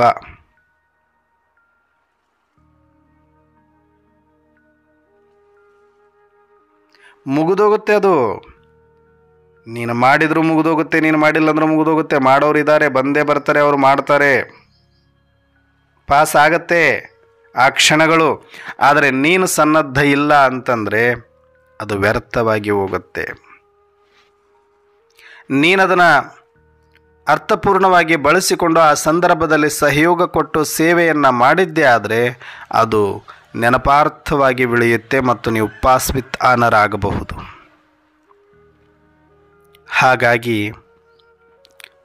ಇಲ್ಲಿ ಈ ಸೂಕ್ಷ್ಮತೆಯನ್ನು ಅರ್ಥ ಮಾಡ್ಕೊಳ್ಳಿ. ಏನಕ್ಕೆ ಜ್ಞಾನ ಕೊಡ್ತಾ ಇದ್ದಾರೆ? ಯೋಗ ಅಂತಂದ್ರೆ ಏನು? ನಾವು ಏನಕ್ಕೆ ರೆಡಿ ಆಗಬೇಕಾಗಿದೆ? ಇಲ್ಲಿ ಏನು ಮಾಡಬೇಕಾಗಿದೆ? ನಾವು ನಮ್ಮಿಂದ ಏನು ನಿರೀಕ್ಷೆ ಇದೆ ಬಾಬಾರವರಿಗೆ? ಇದು ಯಾವುದ್ರ ಬಗ್ಗೆ ನಮಗೆ ಗಮನ ಇಲ್ಲ. ಬರೀ ಸತ್ಯುಗ ಸತ್ಯುಗ ಸತ್ಯುಗ ಶ್ರೇಷ್ಠ ಪದವಿ, ಸತ್ಯುಗ ಶ್ರೇಷ್ಠ ಪದವಿ, 36 ಗುಣ, 36 ಊಟ, ವೆರೈಟಿ. ಏನಿದು ಹುಡುಗಾಟಿಕೆತನ? ಎಂಥ ಸಂದರ್ಭದಲ್ಲಿ ಇವರು ಸಾವಿನ ಮನೆಯಲ್ಲಿ ಹೋಳಿಗೆ ಊಟದ ಬಗ್ಗೆ ಮಾತಾಡುತ್ತಾರೆ ಅಂದರೆ ಎಷ್ಟು ಅಭಾಸ ಇದು. ಬಲೆ ಸತ್ಯುಗ ಅಂತ ಯಾಕೆ ಬಾಬಾರವ್ರು ಅಷ್ಟೊಂದು ಹೇಳಿದ್ರು ಅಂದರೆ ನಮಗೆ ಏನು ಸಿಕ್ಕತ್ತೆ, ಇಲ್ಲ ಅಂದರೆ ಈ ಮನುಷ್ಯರು ಏನೂ ಮಾಡೋದಿಲ್ಲ. ಪರಮಾತ್ಮ ಬಂದು ಹೇಳಿದ್ರು ಕೂಡ ಲಾಭ ಇಲ್ಲ ಅಂದರೆ ಏನೋ ಮಾಡೋರಲ್ಲ ಇವರು ಅಂತೇಳಿನೇ ಅದನ್ನು ಕೊಡ್ತಾ ಇರೋದು ಬಿಟ್ಟರೆ ಗಿಫ್ಟಾಗಿ. ಏನು ನಾವು ಎಷ್ಟು ಆಸೆ ಬರುಕರಿದ್ದೀವಿ, ಎಷ್ಟು ಸ್ವಾರ್ಥಿಗಳಿದ್ದೀವಿ ಅನ್ನೋದು ಇದರಲ್ಲೇ ಗೊತ್ತಾಗೋಗುತ್ತೆ. ನಿಜಕ್ಕೂ ಕೂಡ ಇದು ಸೇಮ್. ಮಿಲ್ಟ್ರಿ ಅವರು ದೇಶಕ್ಕಾಗಿ ಹೋರಾಟ ಮಾಡ್ತೀನಿ ಅನ್ನೋರು ಮಾತ್ರ ಅಂಥ ಕೊರೆಯುವ ಚಳಿಯಲ್ಲಿ ಬಿಸಿಲಲ್ಲಿ ನಿಂತ್ಕೊಂಡು ತನ್ನ ಪ್ರಾಣವನ್ನು ಲೆಕ್ಕಕ್ಕಿಡದೆ ಎದೆಗೆ ಎದೆ ಕೊಟ್ಟು ನಿಲ್ಲಲಿಕ್ಕೆ ಸಾಧ್ಯ. ಬಿಟ್ಟರೆ ಸ್ಯಾಲ್ರಿಗಾಗಿ ನಾನು ಮಾಡ್ತಿದ್ದೀನಿ, ಇಲ್ಲಿ ಜಾಸ್ತಿ ಸ್ಯಾಲ್ರಿ, ಜಾಸ್ತಿ ಸವಲತ್ತು ಸಿಕ್ಕಿಬಿಡುತ್ತೆ ಅಂದರೆ ಏನು ಸವಲತ್ತು ಇರುತ್ತೆ ಅಲ್ಲಿ? ಏನಿರುತ್ತೆ 24 ಗಂಟೆ ಚಳಿಯಲ್ಲಿರಬೇಕು, ಬಿಸಿಲಲ್ಲಿರಬೇಕು, ಅಷ್ಟು ಕೆ ಜಿ ಹೊತ್ಕೊಂಡು ಅಷ್ಟು ಹಾರ್ಡ್ ಟ್ರೈನಿಂಗ್ ತೊಗೊಂಡು ಮತ್ತೆ ಹೋಗಿ ನಾನು ಯಾವಾಗಾದರೂ ಸಾಯಿಸಪ್ಪ ಅಂತ ಎದೆ ಕೊಟ್ಟು ನಿಂತ್ಕೊಳ್ಬೇಕು ಬಂದು ಕೂತ್ಕೊಂಡು. ನಾವಿಲ್ಲಿ ಕೂತಿರೋರು ಮಾತಾಡ್ಬೋದು, ಭಾಳ ಸ್ಯಾಲ್ರಿ ಇರ್ತಾರೆ ಅದಕ್ಕೆ ಮಿಲ್ಟ್ರಿಗೆ ಹೋಗ್ಬಿಡ್ತಾರೆ ಬಡವ್ರ ಮಕ್ಕಳು ಅಂತ ಎಲ್ಲ ಮಾತಾಡ್ತಾರೆ ಜನ. ಬಡವ್ರ ಮಕ್ಕಳು ಶ್ರೀಮಂತರ ಮಕ್ಕಳು ಅಂತ ಅಲ್ಲ, ಅಲ್ಲಿ ಹೋಗಿ ನಿಂತುಕೊಳ್ಳೋದಕ್ಕೆ ತಾಕತ್ತು ಬೇಕಾಗ್ತದೆ. ಅಲ್ಲಿ ಹೋದ್ಮೇಲೆ ಪ್ರಾಣವನ್ನು ಕೂಡ ತೊರಲಿಕ್ಕೆ ರೆಡಿಯಾಗಿ ನಿಂತಿರಬೇಕಾಗ್ತದೆ. ಅದರ ಅರ್ಥ ಒಂದು ಆಯಿತು, ಅವನು ಬಡವನೇ ಆಗಿದ್ದರು, ಅವನು ದುಡ್ಡಿಗೆ ಹೋಗಿದ್ರು ಕೂಡ ತನ್ನ ಪ್ರಾಣ ಹೋದ್ರೂ ಪರವಾಗಿಲ್ಲ ತಮ್ಮವರು ಚೆನ್ನಾಗಿರಲಿ ಅನ್ನೋ ಒಬ್ಬ ನಿಸ್ವಾರ್ಥಿ ಮನಸ್ಸು ಮಾತ್ರ, ಧೈರ್ಯ ಮಾತ್ರ ಅಲ್ಲಿಗೆ ಹೋಗಿರುತ್ತೆ. ಬಿಟ್ಟರೆ ಇಲ್ಲ ಅಂದರೆ ಹೋಗಿ ನಿಂತ್ಕೊಳ್ಳೋಕ್ಕಾಗೋದಿಲ್ಲ. ಅಂಥ ಸಂದರ್ಭದಲ್ಲಿ ಸ್ಯಾಲ್ರಿ ಕೊಡ್ತಾರೆ, ನಾನು ಅದಕ್ಕೆ ಕೆಲಸ ಮಾಡ್ತೀನಿ ಅಂತ ತಿಳ್ಕೊಂಡು ಏನಾದರೂ ಮಾಡೋಕ್ಕೆ ನಿಂತರೆ ಆ ಕೆಲಸ ಮಾಡಲಿಕ್ಕಾಗೋದಿಲ್ಲ. ಹಾಗೆ ನಾವಿಲ್ಲಿ ಇಂತಹ ಒಂದು ವಿಕರಾಳ ರೂಪ ಬರೋದಿದೆ. ಈ ಸಮಯದಲ್ಲಿ ಸಹೋದರಾತ್ಮರಿಗೆ ಸೇವೆ ಮಾಡಲಿಕ್ಕೆ ನಮಗೊಂದು ಅವಕಾಶ ಇದೆ. ಅವರಿಗೆ ಸಹಯೋಗ ಕೊಟ್ಟು ಅವರನ್ನು ಈ ಶರೀರದಿಂದ ಬಿಡಿಸಿ, ಈ ಒಂದು ಬಂಧನದಿಂದ ಬಿಡಿಸಿ ನಾನು ಅಶರೀರಿ ಮಾಡಬೇಕು, ಅವರಿಗೆ ಶಾಂತಿಯನ್ನು ಕೊಡಬೇಕು, ಅವರ ದಾಹವನ್ನು ನೀಗಿಸಬೇಕು, ಅವರಿಗೆ ಜನ್ಮ ಜನ್ಮಾಂತರದ ಬಂಧನದಿಂದ ತೊಳಲಾಟದಿಂದ ಬಿಡುಗಡೆ ಮಾಡಬೇಕು. ಇದ್ರ ಕಡೆಗೆ ಗಮನ ಇರಬೇಕು, ಇದ್ರ ಮಾತುಗಳು ನಡಿಬೇಕು, ಇದ್ರ ಚಿಂತನೆ ಇರಬೇಕು ನಮಗೆ ಹೊರತಾಗಿ ಮಾತೆತ್ತಿದರೆ ಸತ್ಯುಗದ ಬಗ್ಗೆ, ಸತ್ಯುಗದಲ್ಲಿ ಪದವಿ ಬಗ್ಗೆ, ಸತ್ಯುಗದಲ್ಲಿ ತಿಂಡಿ ಬಗ್ಗೆ, ತೀರ್ಥದ ಬಗ್ಗೆ, ಕರ್ಮದ ಬಗ್ಗೆ, ಪುಣ್ಯದ ಬಗ್ಗೆ ಬರೀ ಇದೇ ಮಾತಾಡ್ತೀವಲ್ಲ ನಾವು. ಯಾವುದು ಪುಣ್ಯ ಕೆಲಸ, ಯಾವುದು ಪುಣ್ಯದ ಕೆಲಸ? ಇಲ್ಲಿ ತನಕ ನಾವೇನು ಮಾಡಿದ್ವಿ ಇದು ಪುಣ್ಯ ಅಂತ ಅಂದ್ಕೊಳ್ಬೇಡಿ. ಇದು ನಮ್ಮ ಸ್ವಾರ್ಥಕ್ಕೆ ನಾವು ಮಾಡ್ಕೊಂಡಿರೋದು. ಈಗ ಸೆಂಟ್ರ್ ಕಟ್ಕೊಂಡಿರೋದಾಗಿರ್ಬೋದು, ನಾವು ಟೋಲಿ ತಿನ್ನೋದಾಗಿರ್ಬೋದು, ನಾವು ಮಿಲನ ಮಾಡಲಿಕ್ಕೆ ಹೋಗೋದಾಗಿರ್ಬೋದು, ಇಲ್ಲಿಯ ತನಕ ಏನೆಲ್ಲ ನಡೀತಿದೆಲ್ಲ ಸೇವೆ. ಇದು ನಮಗೆ ನಾವು ಮಾಡ್ಕೊಂಡಿರೋದು. ನಾವು ಬ್ರಾಹ್ಮಣ ಆತ್ಮರು, ನಮಗೋಸ್ಕರ ನಾವು ಮನೆಯನ್ನು ಕಟ್ಕೊಂಡಿರೋದು, ಶಾಲೆಯನ್ನು ಮಾಡ್ಕೊಂಡಿರೋದು, ತರಬೇತಿಗಾಗಿ ಗರಡಿ ಮನೆ ಥರ ಸೆಂಟ್ರ್ಗಳನ್ನು ನಾವು ತಯಾರು ಮಾಡ್ಕೊಂಡಿರೋದು, ಮಧುಬನಕ್ಕೆ ಹೋಗಿ ರೀಚಾರ್ಜ್ ಮಾಡಿಕೊಂಡು ಬರೋದು, ಇದೆಲ್ಲ ಸೇವೆ. ಸೇವೆ ಯಾವಾಗ ಈ ಜ್ಞಾನ ಇಲ್ಲದೆ ಇರುವಂತಹ, ಇದರ ಬಗ್ಗೆ ಏನೂ ಅರಿಯದೇ ಇರುವಂತಹ ಸಹೋದರ ಆತ್ಮರಿಗೆ ದೃಷ್ಟಿಯನ್ನು ಕೊಟ್ಟು, ಸ್ಮೃತಿಯನ್ನು ತರಿಸಿ, ಶಾಂತಿಯನ್ನು ಅನುಭೂತಿ ಮಾಡಿಸಿ, ಈ ಎಲ್ಲ ತೊಳಲಾಟ ಬಳಲಾಟದ ಪಾತ್ರದ ಬಂಧನದಿಂದ ಬಿಡುಗಡೆ ಎಷ್ಟು ಆತ್ಮರನ್ನು ನಾವು ಗೊಳಿಸ್ತೀವಿ, ಅವತ್ತದು ಒಂದಷ್ಟು ಸೇವೆ. ಅದು ಕೂಡ ಸೇವೆ ಆಗಲ್ಲ, ಸಹೋದರಾತ್ಮರಿಗೆ ಮಾಡಿದ್ದು ಸಹಯೋಗ ಆಗುತ್ತೆ. ಆದರೂ ಕೂಡ ಡ್ರಾಮಾನುಸಾರ ಅದು ಸೇವೆ ಅನ್ನಿಸ್ಕೊಳ್ಳುತ್ತೆ. ನಾವೇನು ಅಂದ್ಕೊಳ್ತೀವಿ, ನಾವೀಗ ತನು ಸೇವೆ ಮಾಡಿದ್ದೀವಿ, ಮನಸ್ಸೇವೆ ಮಾಡಿದ್ದೀವಿ, ಧನ ಸೇವೆ ಮಾಡಿದ್ದೀವಿ, ಕರ್ಮಣ ಸೇವೆ ಮಾಡಿದ್ದೀವಿ, 24 ಗಂಟೆ ಸೆಂಟ್ರಲ್ಲೇ ಇದ್ದುಕೊಂಡು ಇಷ್ಟೆಲ್ಲ ಮಾಡ್ತಿದ್ದೀವಿ. ಯಾರಿಗೋಸ್ಕರ? ಯಾರು ಬರ್ತಾರೆ ಇಲ್ಲಿ? ಬ್ರಾಹ್ಮಣಾತ್ಮರೇ ತಾನೇ. ಬ್ರಾಹ್ಮಣಾತ್ಮರಿಗೆ ಮಾಡೋದು ಸೇವೆ ಅಲ್ಲ, ಅದು ಸಹಯೋಗ ಅಷ್ಟೇ. ಒಂದು ಧರ್ಮದ ಆತ್ಮಗಳು ನಾವೆಲ್ಲರೂ ಕೂಡ, ನಮಗೆ ಜ್ಞಾನ ಇದೆ, ನಮಗೆ ಕಣ್ಣಿದೆ, ಕಣ್ಣಿದ್ದವರಿಗೆ ನಾವು ಮಾಡೋದು ದೊಡ್ಡ ವಿಚಾರ ಅಲ್ಲ. ಕಣ್ಣು ಇಲ್ಲದೆ ಇರುವಂಥ ಆತ್ಮರಿಗೆ ಕೈ ಹಿಡಿದು ನಡೆಸಬೇಕಾಗಿರೋ ಜವಾಬ್ದಾರಿನ ನಿಭಾಯಿಸೋದು ಸೇವೆ ಆಗ್ತಾ ಇದೆ ನಮ್ಮದು. ಇವಾಗಲ್ಲ ನಾವು ಮಾಡ್ತಾ ಇರೋದು ಸೇವೆ. ಸೇವೆ ಇನ್ನೂ ಸ್ಟಾರ್ಟೇ ಆಗಿಲ್ಲ, ಜಸ್ಟ್ ಟ್ರೈನಿಂಗಲ್ಲಿದ್ದೀವಿ, ತರಬೇತಿಯಲ್ಲಿದ್ದೀವಿ, ಇದ್ದ ಘೋಷಣೆ ಆಗಿಲ್ಲ. ಘೋಷಣೆ ಆದಾಗ ಎದೆಗೆದೆ ಕೊಟ್ಟು ಗನ್ ಹಿಡ್ಕೊಂಡು ನಿಂತುಕೊಂಡು ಅನೇಕ ಆತ್ಮರನ್ನು ಬಂಧನದಿಂದ ಸೆರೆಯಿಂದ ಬಿಡಿಸೋದಿದೆಯಲ್ಲ, ಅದು ಸೇವೆ. ಅದಕ್ಕೆ ತಯಾರಿ ಎಷ್ಟು ನಡೀತಾ ಇದೆ ನಮ್ಮಲ್ಲಿ. ಅದು ಮಾಡಿದ್ರೆ ಪದವಿನೂ ಬಂದಕ್ಕೆ ನಿಮ್ಮ ಕಾಲು ಕೆಳಗಡೆ ಬೀಳುತ್ತೆ. ಯಾಕೆ ಅಷ್ಟೊಂದು ಪದವಿ ಬಗ್ಗೆ ತಲೆ ಕೆಡಿಸ್ಕೊತೀರಿ? ಯಾಕೆ ಅಷ್ಟೊಂದು ಸತ್ಯುಗದ ಬಗ್ಗೆ ಯೋಚನೆ ಮಾಡ್ತಾಯಿದ್ರಿ? ಈಗ ಮುಂದೆ ಮಾರಿ ಹಬ್ಬ ಇಲ್ಲಿ ನಡೀತಾ ಇದೆ, ಸ್ಮಶಾನ ಆಗೋದಿದೆ, ಹೆಣಗಳ ರಾಶಿ ಬೀಳೋದಿದೆ. ಅದ್ರ ಮೇಲೆ ತುಪ್ಪ ಹೆಂಗೆ ಊಟ ಮಾಡಬೇಕು, ಹೋಳಿಗೆ ತುಪ್ಪ ಹೆಂಗೆ ತಿನ್ನಬೇಕು ಅಂತ ಯೋಚನೆ ಮಾಡ್ತೀವಿ ಅಂದರೆ ನಮ್ಮಷ್ಟು ದರಿದ್ರರು ಮತ್ತು ಸ್ವಾರ್ಥಿಗಳ ಜಗತ್ತಿನಲ್ಲಿ ಎಲ್ಲೂ ಸಿಗೋದಿಲ್ಲ. ಈಗ ಸಾವಿನ ಬಗ್ಗೆ ಹೇಳ್ತಾ ಇದ್ದಾರೆ, ಸಾವಿನ ರಾಶಿ, ಹೆಣಗಳ ರಾಶಿ ಬೀಳೋದಿದೆ, ಪ್ರಪಂಚ ಸ್ಮಶಾನ ಆಗೋದಿದೆ, ಇದ್ರ ಬಗ್ಗೆ ಚಿಂತೆ ಮಾಡಿ ಅಂತ ಬಾಬಾ ಹೇಳಿದ್ರೆ ಮುಂದೆ ಬರೋ ಸ್ವರ್ಗದ ಬಗ್ಗೆ ಯೋಚನೆ ಮಾಡ್ತೀನಿ ನಾನು ಅಂದರೆ ಎಷ್ಟು ಅಭಾಸ ಇದು. ಸಾವಿನ ಮನೆಯಲ್ಲಿ ಮದುವೆ ವಿಚಾರ ಮಾತಾಡೋದು ಎಷ್ಟು ಅಭಾಸನೋ. ಅಷ್ಟೇ ಇದು ಕೂಡ ಭಾಸನೆ.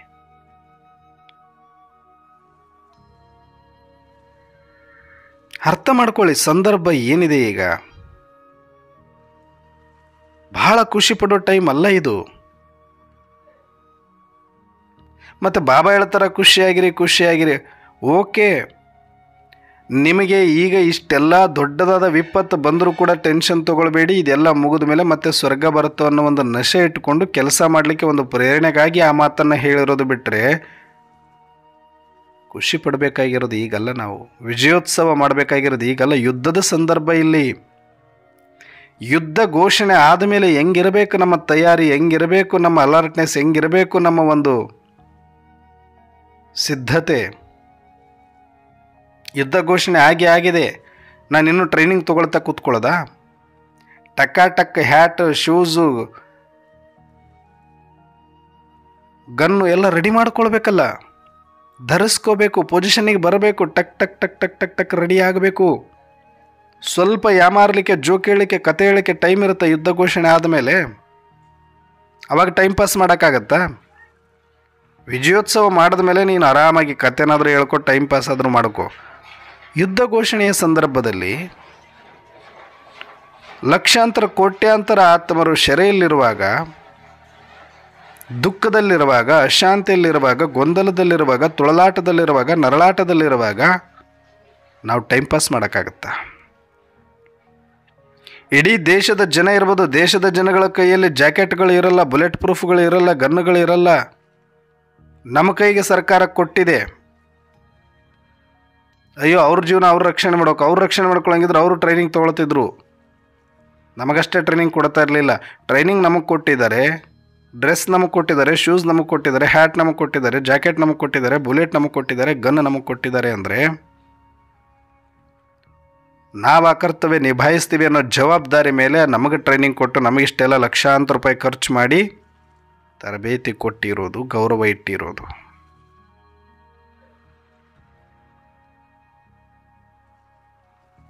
ಅವ್ರದ್ದೆಲ್ಲ ನಾನು ಯಾಕೆ ಮಾಡಬೇಕು, ಅವ್ರು ಮಾಡ್ಕೊಳ್ಬೇಕು ಅಂದರೆ ಟ್ರೈನಿಂಗ್ ಮಾತ್ರ ನಾನು ತೊಗೊಂಡೆ, ಫೆಸಿಲಿಟಿ ನಾನು ತೊಗೊಂಡೆ, ಸನ್ಮಾನ ನಾನು ತೊಗೊಂಡೆ. ಕಾಪಾಡೋ ಟೈಮ್ ಬಂದಾಗ, ಕರ್ತವ್ಯ ನಿಭಾಯಿಸೋ ಟೈಮ್ ಬಂದಾಗ ಅವರು ಅಂದರೆ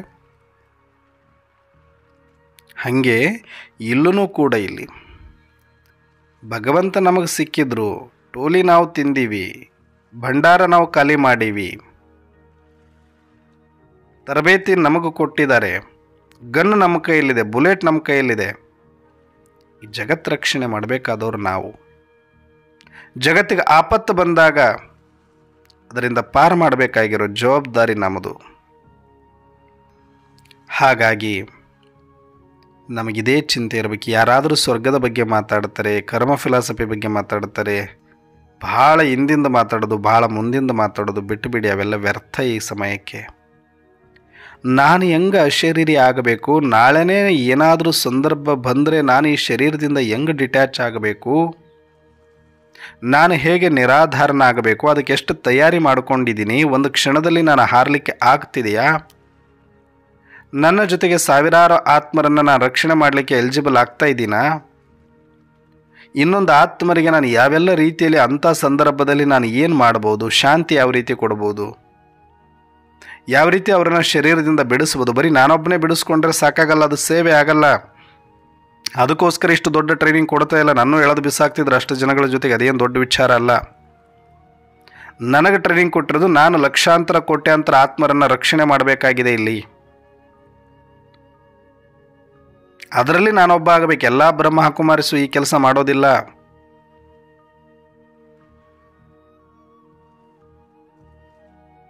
ಟ್ರೈನಿಂಗ್ ಏನೋ ಕೊಟ್ಟುಬಿಟ್ಟಿದ್ದಾರೆ, ಆದರೆ ಯುದ್ಧದಲ್ಲಿ ಯಾವ್ಯಾವ ಜಾಗದಲ್ಲಿ ಯಾರ್ಯಾರನ್ನ ನಿಲ್ಲಿಸಬೇಕು ಅಂತ ಅವರವರ ಸಾಧನೆ, ಅವರವರ ಪರಿಣಿತಿ, ಅವರವರ ಪರಿಶ್ರಮ, ಅವರವರ ಒಂದು ಕೆಚ್ಚದೆಯ ಮೇಲೆ ಅವರಿಗೆ ಒಂದು ಜವಾಬ್ದಾರಿಯನ್ನು ನಿಭಾಯಿಸ್ತಾರೆ. ಯಾರಿಗೆ ದೊಡ್ಡ ಜವಾಬ್ದಾರಿ ಇದೆಯೋ ಅವರಿಗೆ ದೊಡ್ಡ ಪದವಿ ಬಂದೇ ಬರುತ್ತೆ.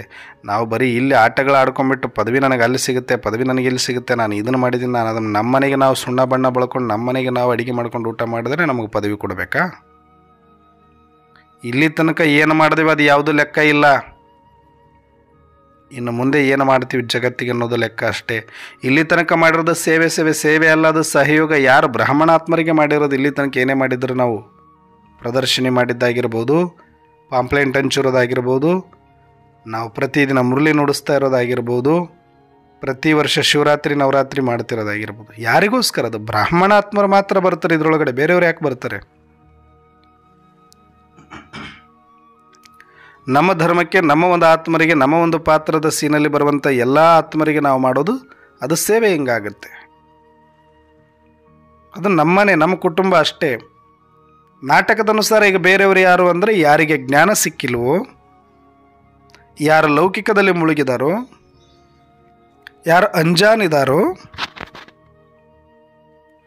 ಅಂಥ ಆತ್ಮರಿಗೆ ನಾವು ಸಹಯೋಗ ಕೊಡಲಿಕ್ಕೆ ಯಾವಾಗ ಆರಂಭ ಮಾಡ್ತೇವೆ, ಅನ್ಯ ಆತ್ಮರ ದಾಹವನ್ನು, ಶಾಂತಿಯ ದಾಹ, ಸುಖದ ದಾಹ, ಪವಿತ್ರತೆಯ ದಾಹ, ಜ್ಞಾನದ ದಾಹ, ಶಕ್ತಿಯ ದಾಹ, ಇದರಿಂದ ಬಳಲ್ತಾ ಇದೆ ಇಡೀ ಜಗತ್ತಿನ ಆತ್ಮರೆಲ್ಲರೂ ಕೂಡ. ಯಾಕಂದರೆ ಅವರೆಲ್ಲರೂ ವಿಸ್ಮೃತಿ ಮೂರ್ಛಿತರಾಗ್ಬಿಟ್ಟಿದ್ದಾರೆ, ಈ ಪಾತ್ರದಲ್ಲಿ ಭಯಗೊಂಡು ಬಿಟ್ಟಿದ್ದಾರೆ, ಹೆದರ್ಕೊಂಡು ಬಿಟ್ಟಿದ್ದಾರೆ. ಇದು ನಿಜ ಅಲ್ಲ, ಆದರೆ ಅವರಿಗೆ ಗೊತ್ತಿಲ್ಲ ಇದು ನಿಜ ಅಲ್ಲ ಅಂತ. ನಿಜ ಅಲ್ಲ ಅಂತ ಗೊತ್ತಿದ್ದರೆ ಇನ್ನೂ ನಮಗೆ ಹೆದರಿಕೆ ಹೋಗಿಲ್ಲ. ಭವಿಷ್ಯದ ಬಗ್ಗೆ ಚಿಂತೆ ಮಾಡ್ತೀವಿ, ಇಲ್ಲ ಭೂತದ ಬಗ್ಗೆ ಯೋಚನೆ ಮಾಡ್ತಾ ಇದ್ದೀವಿ ಅಂದರೆ ಇದು ನಿಜ ಅಲ್ಲ, ಇದು ರಿಯಲ್ ಅಲ್ಲ, ರೀಲು ಅಂತ ಗೊತ್ತಾದರೆ ನಮಗೆ ತಿಳ್ಕೊಂಡಿರೋರಿಗೆ ನಮಗೆ ಇನ್ನೂ ಕೂಡ ಈ ಹುಡುಗಾಟಿಕೆ ಭಯ ಈಗ ಹೋಗ್ತಾ ಇಲ್ಲ ಅಂದರೆ ಪಾಪ ಅವ್ರೇನು ಮಾಡಬೇಕು? ಅವರು ಒದ್ದಾಡ್ತಾ ಇದ್ದಾರೆ. ಇದರಿಂದ ಹೆಂಗಪ್ಪ ಹೊರಗೆ ಬರೋದು? ಯಾವ ಪುಣ್ಯಾತ್ಮರು ಬಂದು ನಮ್ಮನ್ನು ಹೊರಗಡೆ ತರ್ತಾರೋ? ಯಾರು ನಮಗೊಂದಷ್ಟು ಧೈರ್ಯವನ್ನು ಕೊಡ್ತಾರೋ?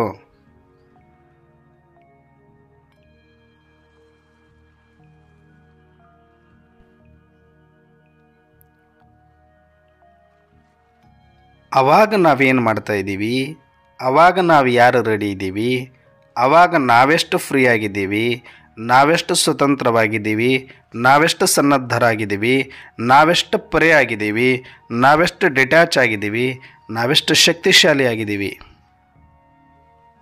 ಅನ್ನೋ ಆಧಾರದ ಮೇಲೆ ನಾವು ಅವತ್ತು ಏನು ಮಾಡ್ತೀವಿ ಅದು ಸೇವೆ. ಎಷ್ಟು ಆತ್ಮರಿಗೆ ಧೈರ್ಯ ಕೊಟ್ಟಿದ್ದೀವಿ, ಎಷ್ಟು ಆತ್ಮರಿಗೆ ಶಾಂತಿ ಕೊಟ್ಟಿದ್ದೀವಿ, ಎಷ್ಟು ಆತ್ಮರಿಗೆ ಸುಖ ಕೊಟ್ಟಿದ್ದೀವಿ, ಎಷ್ಟು ಆತ್ಮರಿಗೆ ಶರೀರದ ಭಾನದಿಂದ ಬಿಡಿಸಿದ್ದೀವಿ, ಎಷ್ಟು ಆತ್ಮರಿಗೆ ಅವರ ದಾಹವನ್ನು ತೀರಿಸಿ ಅವರನ್ನು ಶಾಂತಿಯ ಕುಂಡದಲ್ಲಿ ಇರಿಸಿ ಸೂಕ್ಷ್ಮ ವತನ ತನಕ ತಂದು ಬಿಡುತ್ತೇವೆ. ಈ ಶರೀರದ ತೊಳಲಾಟದಿಂದ ಬಿಡಿಸಿದ್ದೀವಿ. ನಾವು ಸ್ಥೂಲ ಬೆಂಕಿ ಆರಿಸೋರಲ್ಲ, ಸ್ಥೂಲ ಪ್ರವಾಹ, ಸ್ಥೂಲ ಭೂಕಂಪದಿಂದ ನಾವು ತಡೆಯೋರಲ್ಲ. ಒಳಗಡೆ ಇರುವ ಆತ್ಮವನ್ನೇ ನಾವು ಎತ್ಕೊಂಡು ಬಂದುಬಿಡ್ತೀವಿ, ಅದು ಶರೀರ ಏನಾದರೂ ಆಗಲಿ. ಹೇಗೆ ಅಗ್ನಿಶಾಮಕದವರು ಮನೆಗೆ ಬೆಂಕಿ ಹತ್ತುತ್ತೆ ಅಂತ ಗೊತ್ತಾದಾಗ ಮನೆ ಬೆಂಕಿಗಿಂತ ಮುಂಚೆ ಮನೆಯೊಳಗಡೆ ಇರೋರನ್ನ ಮೊದಲು ರಕ್ಷಣೆ ಮಾಡಿ ಅವ್ರನ್ನ ಹೊರಗಡೆ ತಂದು ಬಿಡ್ತಾರೆ. ಆಮೇಲೆ ಮನೆ ಸುಟ್ಕೊಳ್ಳುತ್ತೆ ಅಥವಾ ಬಿಟ್ಕೊಳ್ಳುತ್ತೆ, ಆಮೇಲೆ ಉಳಿದ್ರೆ ಅದನ್ನು ಆರ್ಸಕ್ಕೆ ನೋಡ್ತಾರೆ. ಮೊದಲು ಹೋದ ಕೂಡಲೇ ಮನೆ ಆರಿಸ್ಕೊಂತ ನಿಂದ್ರಲ್ಲ ಅವರು. ಮನೆಯೊಳಗಡೆ ಯಾರಾದರೂ ಇದಾರ ವ್ಯಕ್ತಿಗಳು, ಪಶುಗಳು, ಪ್ರಾಣಿಗಳು, ಮೊದಲು ಜೀವಾತ್ಮರಿಗೆ ಮೊದಲು ಬೆಲೆ ಕೊಡ್ತಾರೆ. ಹೇಗೋ ಹಾಗೆ ನಾವು ಈ ಪ್ರಪಂಚ ಶರೀರಕ್ಕೆ ಬೆಂಕಿ ಬೀಳುತ್ತೆ, ಆದರೆ ಅದರೊಳಗಡೆ ಇರುವ ಆತ್ಮವನ್ನು ನಾವು ಮೊದಲು ಸೇಫಾಗಿ ಹೊರಗಡೆ ತಂದು ಬಿಡಬೇಕು. ಆ ಒಂದು ಶರೀರಕ್ಕೆ ತಾಗೋದಕ್ಕಿಂತ ಮುಂಚೆ ಅಥವಾ ತಾಗಿದ್ರೂ ಕೂಡ ಅನುಭವ ಆಗೋದಕ್ಕಿಂತ ಮುಂಚೆ ಅದು ಮೂರ್ಛಿತರಾಗ್ಬಿಡ್ತಾರೆ ನೋಡಿ. ಯಾರಾದರೂ ಬೆಂಕಿ ಬಿದ್ದಾಗ, ಏನಾದರೂ ಭೂಕಂಪ ನಡೆದಾಗ, ಏನಾದರೂ ಅಪಘಾತ ಸಂಭವಿಸಿದಾಗ, ಆಕ್ಸಿಡೆಂಟ್ ಆದಾಗ ಮೂರ್ಛಿತರಾಗ್ಬಿಡ್ತಾರೆ. ಆ ಸಂದರ್ಭಕ್ಕೆ ಅವ್ರಿಗೇನೋ ಗೊತ್ತಿರಲ್ಲ, ಹೊತ್ಕೊಂಡು ಬರ್ಬೇಕು ನಾವು ಅಷ್ಟೇ. ಅವ್ರು ಯಾರು ಹೊತ್ಕೊಂಡ್ಬಂದ್ರು, ಎಲ್ಲಿಟ್ಟರು ಏನೋ ಗೊತ್ತಿರೋದಿಲ್ಲ. ಅವ್ರನ್ನ ಆ ಬೆಂಕಿಯಿಂದ ರಕ್ಷಣೆ ಮಾಡೋಕೆ ಅವರು ಸ್ವತಃ ಎದ್ದು ಬರಲಿಕ್ಕೆ ಅವ್ರಿಗೆ ಆಗೋದಿಲ್ಲ. ಭಯದಲ್ಲಿ ಕುಸ್ತು ಬಿದ್ದು ಬಿಡ್ತಾರೆ. BP ಲೋ ಆಗಿಬಿಡುತ್ತೆ, ಗಾಬರಿಗೊಳ್ತಾರೆ, ಮೂರ್ಛಿತರಾಗ್ಬಿಡ್ತಾರೆ. ಹೆಂಗೋ ಹಾಗೆ ಇಡೀ ಜಗತ್ತಿನ ಆತ್ಮರೆಲ್ಲರೂ ಕೂಡ ಈ ಪ್ರಪಂಚದ ವಿನಾಶ ಸ್ಟಾರ್ಟ್ ಆದ ತಕ್ಷಣ ಮೂರ್ಛಿತರಾಗಿದ್ದು ಬಿಡ್ತಾರೆ. ನಾವು ಒಳಗಡೆ ಹೋಗಿ ನಾವು ಹೊತ್ಕೊಂಡು ಬರಬೇಕು ಅವ್ರನ್ನ. ಅಂದರೆ ನಾನು ಆತ್ಮದ ಸ್ಮೃತಿಯಲ್ಲಿದ್ದು ಆ ಆತ್ಮನನ್ನು ಸ್ಮೃತಿ ಸ್ವರೂಪರನ್ನಾಗಿ ಮಾಡಲಿಕ್ಕೆ ಆಗೋದೇ ಇಲ್ಲ ಅನ್ನುವಂಥ ಸಂದರ್ಭದಲ್ಲಿ ಆ ಆತ್ಮನನ್ನು ನನ್ನ ಶಕ್ತಿಯಿಂದ ಕರೆದುಕೊಂಡು ಸೂಕ್ಷ್ಮತನಕ್ಕೆ ಬಿಡಬೇಕು. ಆಮೇಲೆ ಅಲ್ಲಿ ಸ್ವಲ್ಪ ರಿಲ್ಯಾಕ್ಸ್ ಆದಮೇಲೆ ಪ್ರಜ್ಞೆ ಬರುತ್ತೆ, ಸ್ಮೃತಿ ಬರುತ್ತೆ. ಅಲ್ಲಿಯ ತನಕ ಈ ಶರೀರದೊಳಗಡೆ ಮೂರ್ಛಿತರಾಗಿ ಬಿದ್ದುಕೊಂಡು ಬಿಡ್ತಾರೆ. ಆ ಶರೀರ ಸುಡ್ತಾ ಇದ್ರು ಅವ್ರಿಗೆ ಎದ್ದು ಹೊರಗಡೆ ಬರೋಕ್ಕಾಗಲ್ಲ, ಮನೆ ಸುಡ್ತಾ ಇದ್ರು ಎದ್ದು ಹೊರಗಡೆ ಬರೋಕ್ಕಾಗಲ್ಲ, ಗಾಬರಿಯಿಂದ ಕುಸ್ತೋಗ್ಬಿಟ್ಟಿರ್ತಾರೆ, ಮೂರ್ಛಿತರಾಗ್ಬಿಟ್ಟಿರ್ತಾರೆ. ಹಾಗೆ ಈ ಒಂದು ಭೂಕಂಪ, ವಿಕರಾಳವಾದಂಥ ಒಂದು ಬಾಂಬ್ ಬ್ಲಾಸ್ಟ್ಗಳು, ಅನೇಕ ರೀತಿಯ ವಾತಾವರಣದ ವೈಪರೀತ್ಯಗಳು, ಕೊಲೆ, ಸುಲಿಗೆ, ಮೋಸ, ವಂಚನೆ, ದಗ, ಆಹಾಕಾರಗಳು ಹೆಚ್ಚಿ ಅರ್ಧಕ್ಕರ್ಧ ಜಗತ್ತು ಮೂರ್ಛಿತ ಆಗೋಗ್ಬಿಡುತ್ತೆ. ಡೆಡ್ ಬಾಡಿಗಳ ಒಂದು ರಾಶಿ ಆಗಿಬಿಡುತ್ತೆ. ಆದರೆ ಯಾರೂ ಪೂರ್ತಿ ಸತ್ತಿಲ್ಲ, ಬರೀ ಮೂರ್ಛಿತರಾಗಿದ್ದಾರಷ್ಟೇ. ಜೀವ ಇದೆ ಅಂದರೆ ಒಳಗಡೆ ಆತ್ಮ ಇರುತ್ತೆ. ಆದರೆ ಅವರಿಗೆ ಆ ಶರೀರದಿಂದ ಹೊರಗಡೆ ಬರಲಿಕ್ಕಾಗಲ್ಲ. ಯಾವ ಶರೀರವನ್ನು ಇಲ್ಲಿ ತನಕ ಮೋಹ ಮಾಡಿದ್ರು, ಯಾವ ಶರೀರಕ್ಕೆ ಉಣಿಸಿ ತಿನಿಸಿ ಬೆಳೆಸಿದ್ರು, ಆದರೆ ಆ ಶರೀರಕ್ಕೆ ಆಪತ್ತು ಬಂದಾಗ ಅದನ್ನು ಬಿಟ್ಟು ಓಡಿ ಬರಬೇಕಂದ್ರೂ ಕೂಡ ಅವ್ರ ಕೈಲಿ ಆಗೋದಿಲ್ಲ. ಯಾಕಂದರೆ ಅದನ್ನು ಅಷ್ಟು ಇಷ್ಟಪಟ್ಟು ಬಿಟ್ಟಿರ್ತಾರೆ, ಮೂರ್ಛಿತರಾಗಿಬಿಡ್ತಾರೆ. ಅದಕ್ಕೇನಾದರೂ ಸ್ವಲ್ಪ ಪೆಟ್ಟಾದರೂ, ಡ್ಯಾಮೇಜ್ ಆದರೂ ಕೂಡ. ಹಾಗಾಗಿ ಆ ಶರೀರದ ಜೊತೆಗೆ ಅವರೂ ಕೂಡ ನರಳಬೇಕಾಗತ್ತೆ, ತೊಳಲಾಡಬೇಕಾಗತ್ತೆ, ನರಕ ನೋಡಬೇಕಾಗತ್ತೆ. ಅಂಥ ಸಂದರ್ಭದಲ್ಲಿ ನಾವು ಶರೀರಗಳ ಕಡೆಗೆ ಗಮನ ಕೊಡದೆ ಒಳಗಡೆ ಇರುವ ಆತ್ಮವನ್ನು ಸೂಕ್ಷ್ಮ ಶರೀರದೊಂದಿಗೆ ನಮ್ಮ ಸ್ಮೃತಿಯ ಶಕ್ತಿಯಿಂದ, ಆತ್ಮೀಯ ಶಕ್ತಿಯಿಂದ ಅವ್ರನ್ನ ಎತ್ಕೊಂಡು ಬರಬೇಕು. ಇದೆಲ್ಲ ಸೂಕ್ಷ್ಮವಾಗಿ ನಡೆಯುವಂಥ ಕಾರ್ಯ. ಸೂಕ್ಷ್ಮ ಮಿಲ್ಟ್ರಿ ಅಂತ ಅದಕ್ಕೆ ಕರೆಯೋದು. ನಮಗೆ ರುಹಾನಿ ಮಿಲ್ಟ್ರಿ ಅಂತ ಕರೀತಾರೆ ನೋಡಿ ಬಾಬಾ. ಆ ಕೆಲಸ ಮಾಡಲಿಕ್ಕೆ ನಾವಿಷ್ಟೆಲ್ಲ ತಯಾರಿ ಆಗ್ತಾ ಇರೋದು. ಆ ಕೆಲಸ ಮಾಡಿದ್ರೆ ಅಲ್ಲಿ ಆ ಪದವಿ ಸಿಗುತ್ತೆ. ಸುಮ್ಮನೆ ಇಲ್ಲಿ ಕೂತ್ಕೊಂಡು ಚಕ್ಕಬರ ಆಡಿಕೊಂಡು ಮನೆ ಕಟ್ಟಿಬಿಟ್ಟಿದ್ದೀವಿ, ದನ ಸೇವೆ ಮಾಡಿಬಿಟ್ಟಿದ್ದೀವಿ, ಗುರುವಾರ ಟೋಲಿ ತಿಂದು ಬಿಟ್ಟಿದ್ದೀವಿ, ದಿನಾ ಮುರಳಿ ಬಾಬನ ಮನೆಗೆ ಬಂದು ಬಿಟ್ಟಿದ್ದೀವಿ, ನಮಗೆ ಪದವಿ ಕೊಟ್ಟು ಬಿಡ್ತಾನೆ ಅಂತ ನೀವೇನಾದರೂ ಅಂದ್ಕೊಂಡಿದ್ರೆ ಅಷ್ಟು ಈಜಿ ಇಲ್ಲ. ಮೌಸಿಕ ಗರ್ ನಹಿ ಹೇ, ಮಾಡಿದ್ದುಣ್ಣೋ ಮಾರಾಯ, ಕಾಸಿಗೆ ತಕ್ಕಂಗೆ ಕಜ್ಜಾಯ. ನೀನು ಈಗ ಏನು ಮಾಡಿದೆ, ಈಗ ಮಾಡಿರೋದಲ್ಲ, ಇನ್ನು ಮುಂದೆ ಮಾಡಬೇಕಾಗಿರೋದು. ಇದೆಲ್ಲ ಒಂದು ಮನೆ ಕೆಲಸ, ಒಂದು ತಯಾರಿ ಕೆಲಸ. ಮಿಲಿಟ್ರಿಯಲ್ಲಿ ನಾವು ಟ್ರೈನಿಂಗ್ ತೊಗೊಳ್ಬೇಕಾದ್ರೆ ನಮ್ಮ ಆಫೀಸ್ ಮುಂದೆ ನಾನು ಕಸ ಹೊಡಿಬೋದು, ರಂಗೋಲಿ ಹಾಕ್ಬೋದು, ಊಟ ಮಾಡ್ಬೋದು, ಅಡುಗೆ ಮಾಡ್ಕೊಬೋದು, ತಿನ್ಬೋದು, ಅದೆಲ್ಲ ಸೇವೆ.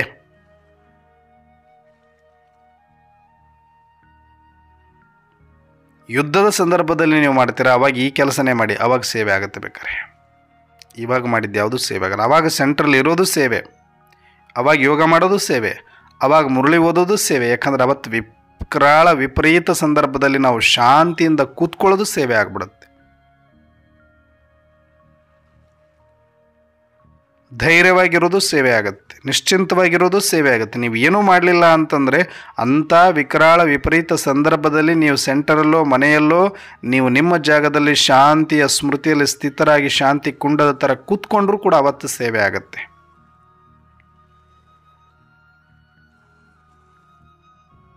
ಆದರೆ ಸೇವೆಯ ಟೈಮ್ ಇನ್ನೂ ಆರಂಭ ಆಗಿಲ್ಲ. ಇದು ಇನ್ನೂ ಪರೀಕ್ಷಾ ಟೈಮ್ ಆರಂಭ ಆಗಿಲ್ಲ. ಇದು ಇನ್ನೂ ಕೂಡ ಜಸ್ಟ್ ರಿಪಿಟೇಷನ್ನು, ರಿಯಲೈಸೇಷನ್ನು, ರಿವಿಷನ್, ಇದು ಅಷ್ಟೇ. ಸಬ್ಜೆಕ್ಟ್ ನಡೀತಾ ಇದೆ, ಇನ್ನೂ ಸಿಲಬಸ್ ನಡೀತಾ ಇದೆ, ನಮಗೆ ಪಾಠ ನಡೀತಾ ಇದೆ ಅಷ್ಟೇ. ಪರೀಕ್ಷೆ ಅಲ್ಲ. ಪರೀಕ್ಷೆ ಅಂದರೆ ಯುದ್ಧದ ಮಹಾಪರಿವರ್ತನೆಯ ಸಂದರ್ಭ ಬರುತ್ತೆ. ಆವಾಗ ನೀನು ಎಷ್ಟು ಬರಿತೀಯಾ ಅನ್ನೋ ಆಧಾರದ ಮೇಲೆ, ಎಷ್ಟು ನೀನು ಸ್ಥಿತವಾಗಿದೆಯಾ, ಶಾಂತವಾಗಿದೆಯಾ, ಅಲುಗಾಡ್ತಾ ಇಲ್ಲ, ಸ್ಥಿರವಾಗಿದೆಯಾ, ಅಚಲವಾಗಿದೆಯಾ, ಅಟೂಟಾಗಿದೆಯಾ, ನಿರ್ಭಯನಾಗಿದೆಯಾ, ನಿಜಾನಂದದಲ್ಲಿ ಇದೆಯಾ, ಸ್ಮೃತಿ ಸ್ವರೂಪನಾಗಿದೆಯಾ, ಅನ್ಯ ಆತ್ಮರಿಗೆ ಎಷ್ಟು ಶಾಂತಿಯನ್ನು ಕೊಡ್ತಾ ಇದೆಯಾ, ಸಹಯೋಗವನ್ನು ಕೊಡ್ತಾ ಇದೆಯಾ, ವಾಯುಮಂಡಲದಲ್ಲಿ ಎಷ್ಟು ಶಾಂತಿಯನ್ನು ಹರಡಿಸ್ತಾ ಇದೆಯಾ, ಧೈರ್ಯವನ್ನು, ಶಕ್ತಿಯನ್ನು ತುಂಬುತ್ತಾ ಇದೆಯಾ, ಇದರ ಆಧಾರದ ಮೇಲೆ ಪದವಿ ಅಂತಾರಲ್ಲ, ಪದವಿ.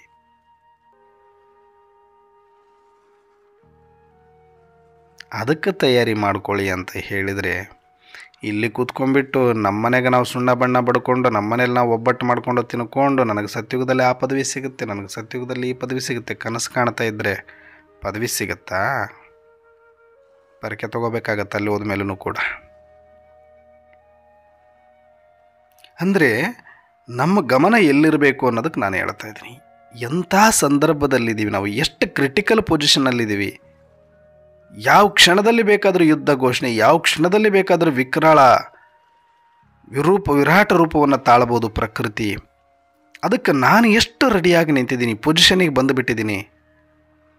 ಎಷ್ಟು ಸ್ಮೃತಿ ಸ್ಥಿರವಾಗಿದೆ ನಂದು, ಎಷ್ಟು ಸೆಟ್ ಆಗಿದೆ ನಾನು ಆತ್ಮಿಕ ಸ್ಮೃತಿಯಲ್ಲಿ, ಎಷ್ಟಿದ್ದೀನಿ, ಎಷ್ಟು ಡಿಟ್ಯಾಚ್ ಇದ್ದೀನಿ ಬಾಡಿಯಿಂದ, ಎಷ್ಟು ಡಿಟ್ಯಾಚ್ ಇದ್ದೀನಿ ಸಂಬಂಧಗಳಿಂದ, ಎಷ್ಟು ಡಿಟ್ಯಾಚ್ ಇದ್ದೀನಿ ನನ್ನ ಪೊಸಿಷನ್ನಿಂದ, ಎಷ್ಟು ನಾನು ನಿರಾಭಾರಿ, ನಿರಾಕಾರಿ, ನಿಸ್ವಾರ್ಥಿಯಾಗಿದ್ದೀನಿ, ನಿರಹಂಕಾರಿಯಾಗಿದ್ದೀನಿ, ದೇಹಾಭಿಮಾನವನ್ನು ಬಿಟ್ಟಿದ್ದೀನಿ. ಯಾರು ಎಷ್ಟೇ ಬೈದರು, ಎಷ್ಟೇ ಅವಮಾನ ಮಾಡಿದ್ರು ಒಂದು ಚೂರು ನನಗೇನೋ ಎಫೆಕ್ಟ್ ಆಗ್ತಾ ಇಲ್ವಾ?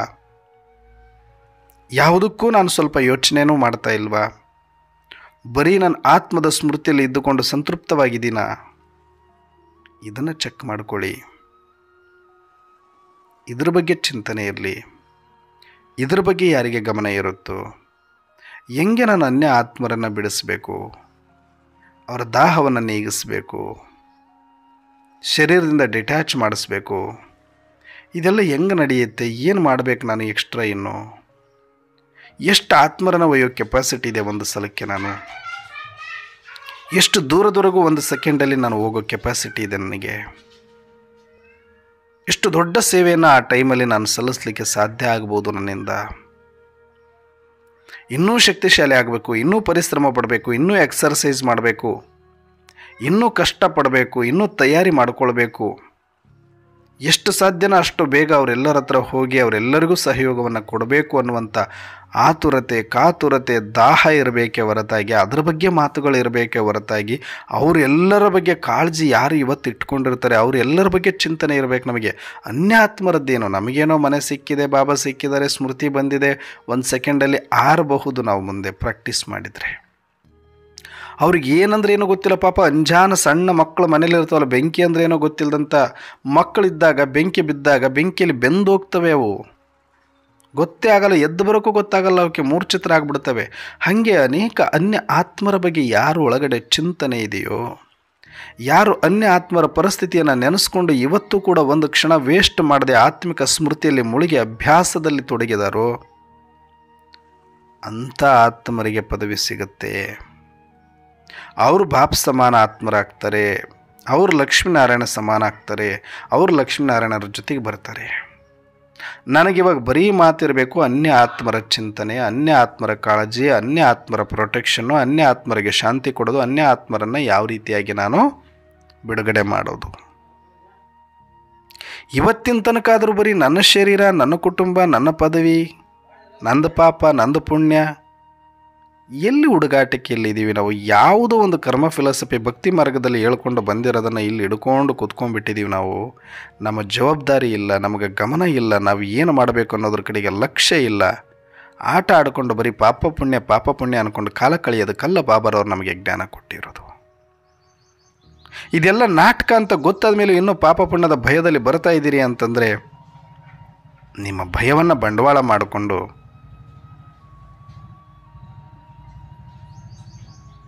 ಬರೀ ಹೆಸರು ಸಂಪಾದನೆ ಮಾಡೋಕ್ಕೆ ಕೆಲವರು ನಿಂತಿದ್ದಾರೆ. ಏನು ಮಾಡೋಕ್ಕಾಗತ್ತೆ? ಅದು ನಿಮಗೆ ಅರ್ಥ ಆಗಿಲ್ಲ ಅಂದರೆ ಅದು ನಿಮಗೆ ಹಿಡಿದಿರೋ ಮಾಯ ಅಷ್ಟೇ. ಭಗವಂತ ಹೇಳ್ತಾ ಇರೋದೇನು, ನಾವು ಮಾಡಬೇಕಾಗಿರೋದೇನು, ಇದ್ರ ಕಡೆಗೆ ಎಷ್ಟು ಗಮನ ಇದೆ, ನಮಗೆ ಎಷ್ಟು ಆಳದಲ್ಲಿ ಹೋಗಬೇಕಾಗಿದೆ, ಯಾವ ತಯಾರಿ ಇಟ್ಕೊಳ್ಬೇಕಾಗಿದೆ. ಎಷ್ಟು ದಿನ ಮ್ಯಾನೇಜ್ ಮಾಡ್ತೀರಿ? ರಿಲೇಷನ್ಶಿಪ್ ಮ್ಯಾನೇಜ್ಮೆಂಟ್ ಎಷ್ಟು ದಿನ? ಹೆಲ್ತ್ ಕಾನ್ಷಿಯಸ್ ಎಷ್ಟು ದಿನ? ಪರ್ಸ್ನಾಲಿಟಿ ಡೆವಲಪ್ಮೆಂಟ್ ಎಷ್ಟು ದಿನ? ರಿಲೇಷನ್ಶಿಪ್ ಬಿಲ್ಡ್ ಮಾಡೋದು ಎಷ್ಟು ದಿನ? ಬೆಂಕಿ ಬೀಳೋ ತನಕ. ಬೆಂಕಿ ಬಿತ್ತು ಅಂದರೆ ಎಲ್ಲೋಗುತ್ತೆ ರಿಲೇಷನ್ಶಿಪ್ ಮ್ಯಾನೇಜ್ಮೆಂಟು, ಎಲ್ಲೋಗುತ್ತೆ ಪರ್ಸ್ನಾಲಿಟಿ ಡೆವಲಪ್ಮೆಂಟು? ಬರೀ ಮೇಲೆ ಆಟಗಳಾಡಿದರೆ ಆಗೋ ಕೆಲಸ ಅಲ್ಲ ಇದು. ಆಳಕ್ಕಿಳಿಬೇಕು, ಆತ್ಮದ ಸ್ಮೃತಿಯಲ್ಲಿ ಬರಬೇಕು, ಅಶರೀರಿ ಆಗಬೇಕು. ಆ ಮಾತುಗಳು, ಆ ಪ್ರೇರಣೆ ಬೇಕಾಗಿರೋದು. ಈಗ ಮೇಲೆ ದಂಡೆಗೆ ನಿಂತ್ಕೊಂಡು ಕಪ್ಪೆ ಚಿಪ್ಪೆ ನೋಡ್ಕೊಂಡು ಖುಷಿ ಪಡೋದಲ್ಲ. ಆಳಕ್ಕಿಳಿರಿ, ಆತ್ಮದ ಅನುಭವ ಮಾಡಿರಿ, ಆತ್ಮದ ಶಕ್ತಿ ಅನುಭೂತಿ ಮಾಡಿರಿ, ಫರಿಸ್ತೆ ಆಗ್ರಿ, ಸೂಕ್ಷ್ಮ ಶರೀರದಲ್ಲಿ ಬನ್ನಿರಿ, ಅನ್ಯ ಆತ್ಮರನ್ನು ಯಾವ ರೀತಿ ಬಿಡಿಸ್ಬೇಕು ಅಂತ ಚಿಂತನೆ ಮಾಡಿರಿ. ಇದ್ರ ಕಡೆಗೆ ಲಕ್ಷ್ಯ ಇರಬೇಕೆ ಹೊರತಾಗಿ ಇನ್ನೂ ಲೌಕಿಕದವ್ರ ಥರ personality development, mind management, relationship management ಅಂತ ಕೂತ್ಕೊಂಡ್ರೆ ಆಗುತ್ತೆ ಇದು ಕೆಲಸ. ಹೇಳೋಕ್ಕೆ ಕೇಳೋಕ್ಕೆ ಚೆನ್ನಾಗಿರುತ್ತೆ, ಅದು ಲೌಕಿಕದವ್ರಿಗೆ ಅಷ್ಟೇ ಬೇಕು. ನೀವು ಅದನ್ನು ಮಾಡ್ಕೊತ ಕೂತ್ಕೊಂಡ್ರೆ ಕೆಲಸ ಆಗಲ್ಲ. ಅದು ಲೌಕಿಕದವ್ರು ಕೇಳಿಸ್ಕೊಳ್ಳಿ. ಅವ್ರು ಖುಷಿ ಪಡಲಿ, ಅವ್ರಿಗೆ ಅಷ್ಟೇ ಸಮಾಧಾನ, ಅವ್ರನ್ನ ಹೆಂಗೋ ಮಾಡಿ ಸಮಾಧಾನದಲ್ಲಿ ಇಡಬೇಕು, ಅಷ್ಟೇ ಸಾಕು. ಅಂಥದಕ್ಕೆ ಬೇಕಾದಷ್ಟು ಲಕ್ಷಾಂತರ ಜನ ಹೊರಗಡೆ ಇದ್ದಾರೆ. ಆ ಕೆಲಸ ಅಲ್ಲ ನಾವು ಮಾಡೋಕ್ಕಿರೋದು. ನಮ್ಮ ತಯಾರಿನೇ ಬೇರೆ ಇದೆ, ನಮ್ಮ ಕರ್ತವ್ಯನೇ ಬೇರೆ ಇದೆ, ನಮ್ಮ ಒಂದು ಪರಿಶ್ರಮನೇ ಬೇರೆ ಇರಬೇಕು, ನಾವು ಮಾಡಬೇಕಾಗಿರೋ ಜವಾಬ್ದಾರಿ ಬೇರೆ ಇದೆ. ಈ ರೀತಿ ಸುಮ್ಮನೆ ಮಕ್ಕಳಿಗೆ, ಅಳೋ ಮಕ್ಕಳಿಗೆ ಒಂದು ಚಾಕ್ಲೇಟು, ಒಂದು ಗಿಂಚೆ, ದಾಟಿಕೆ ಸಾಮಾನು ಕೊಟ್ಟು ಸಮಾಧಾನ ಪಡಿಸೋದು ಭಾಳ ದಿನ ನಡೆಯಲ್ಲ. ಅದು ಎಲ್ಲಿ ಹೋಗ್ತಾ ಇದ್ದೀವಿ ನಾವು? ಏನು ಮಾಡ್ತಾ ಇದ್ದೀವಿ ನಾವು? ಎಂಥ ಒಂದು ಕಠಿಣ ಪರಿಸ್ಥಿತಿಯಲ್ಲಿದ್ದೀವಿ ನಾವು. ಇನ್ನೇನೋ ಕಣ್ಣು ಮುಚ್ಚಿ ಕಣ್ಣು ತೆರೆಯೋದ್ರೊಳಗಡೆ ಏನು ಬೇಕಾದರೂ ಆಗೋ ಪರಿಸ್ಥಿತಿ ಇದೆ. ಇನ್ನೂ ಮ್ಯಾನೇಜ್ ಏನು ಮ್ಯಾನೇಜ್ ಮಾಡೋಕ್ಕಾಗತ್ತೆ ಹೇಳಿ? ಕಾನ್ಷಿಯಸ್ಸಲ್ಲಿ ಬನ್ನಿ, ಕಂಪ್ಲೀಟ್ ಡಿಟ್ಯಾಚ್ ಆಗಿ, ಅಶರೀರಿಯಾಗಿ, ಅನ್ಯ ಆತ್ಮರ ಬಗ್ಗೆ ಚಿಂತನೆ ಮಾಡಿ, ಅನ್ಯ ಆತ್ಮರ ಬಗ್ಗೆ ಕಾಳಜಿ ಇಟ್ಕೊಳ್ಳಿ, ಅನ್ಯ ಆತ್ಮರ ಬಗ್ಗೆ ಭಾವನೆ ಇಟ್ಕೊಳ್ಳಿ, ಅನ್ಯ ಆತ್ಮರ ಬಗ್ಗೆ ಸೇವಾ ಭಾವನೆ ತುಂಬಿಸಿಕೊಳ್ಳಿ. ಎಲ್ಲರೂ ನಮ್ಮವರು ಅಂತ ತಿಳ್ಕೊಂಡು ಅವ್ರಿಗೆ ಯಾವ ರೀತಿ ಸಹಯೋಗ ಕೊಡಬೇಕು ಅದ್ರ ಬಗ್ಗೆ ಡಿಸ್ಕಸ್ ಮಾಡಿ. ಪರಿಸ್ಥಿತಿ ಯಾವ ರೀತಿ ಆಗಬೇಕು ಅದ್ರ ಬಗ್ಗೆ ಡಿಸ್ಕಸ್ ಮಾಡಿ. ಡಿಟ್ಯಾಚ್ ಯಾವ ರೀತಿ ಆಗಬೇಕು ಅದ್ರ ಬಗ್ಗೆ ಡಿಸ್ಕಸ್ ಮಾಡ್ಕೊಳ್ಳಿ, ಚಿಂತನೆ ಮಾಡಿ. ಇಲ್ಲ ಅಂದರೆ ಮುಂದೆ ನಾವು ತುಂಬ ಪಶ್ಚಾತ್ತಾಪ ಪಡ್ತೀವಿ. ಏನು ಮಾಡಿಬಿಟ್ಟಿವಿ ನಾವು ಇಲ್ಲಿ ತನಕ? ಬರೀ ಟೈಮ್ ಪಾಸ್ ಮಾಡಿಕೊಂಡು ಕಾಲ ಕಳೆದು ಬಿಟ್ಟಿವಿ ಅಂತ ನಮಗೆ ನಾವು ಮೋಸಗಾರರಾಗಿರ್ತೀವಿ, ಬೇರೆ ಯಾರೂ ಅಲ್ಲ. ಅವತ್ತು ಅವ್ರನ್ನ ಇವ್ರನ್ನ ಯಾರನ್ನೂ ಕೂಡ ಬ್ಲೇಮ್ ಮಾಡಿ ಏನೂ ಉಪಯೋಗ ಇರಲ್ಲ. ನಮಗೆ ನಾವು ಪಶ್ಚಾತ್ತಾಪ ಪಡ್ತೀವಿ. ನಾನು ಏನು ಮಾಡಬೇಕಾಗಿತ್ತು, ಏನು ಕೇಳಬೇಕಾಗಿತ್ತು, ಏನು ತಿಳ್ಕೊಳ್ಬೇಕಾಗಿತ್ತು, ಏನು ಅರ್ಥ ಮಾಡ್ಕೊಳ್ಬೇಕಾಗಿತ್ತು, ಯಾವ ಸಂದರ್ಭದಲ್ಲಿ ಇದ್ದೀವಿ. ಬೀಳಬಾರ್ದೊಂದು ಪೆಟ್ಟು ಬಿತ್ತು ಅಂದರೆ ಎಲ್ಲ ಬುಡ ಅಲ್ಲಾಡೋಗುತ್ತೆ ನಮ್ಮದು. ಸುಮ್ಮನೆ ಟೈಮ್ ಪಾಸ್ ಮಾಡ್ಕೊಂಡು ಹೋಗ್ತಾ ಇದ್ದೀವಿ ಅಷ್ಟೇ ನಾವು. ಎಂಥ ಒಂದು ಕ್ರಿಟಿಕಲ್ ಪೊಸಿಷನ್ ಇದು. ಆತ್ಮ ಆತ್ಮ ಆತ್ಮ ಆತ್ಮ ಆತ್ಮ ಆತ್ಮ ಆತ್ಮ ಆತ್ಮದ ಹುಚ್ಚಿಡಿಸ್ಕೊಳ್ಬೇಕು, ಆತ್ಮ ಅಭಿಮಾನಿ ಆಗಬೇಕು. ಇವಾಗಲೂ ಶರೀರದ ಬಗ್ಗೆ, ಇವಾಗಲೂ ಸಂಬಂಧದ ಬಗ್ಗೆ, ಇವಾಗಲೂ ನೆಪಗಳ ಬಗ್ಗೆ, ಇವಾಗಲೂ ಆರೋಗ್ಯದ ಬಗ್ಗೆ. ಅರೆ, ಎಣಗಳ ರಾಶಿ ಮೇಲೆ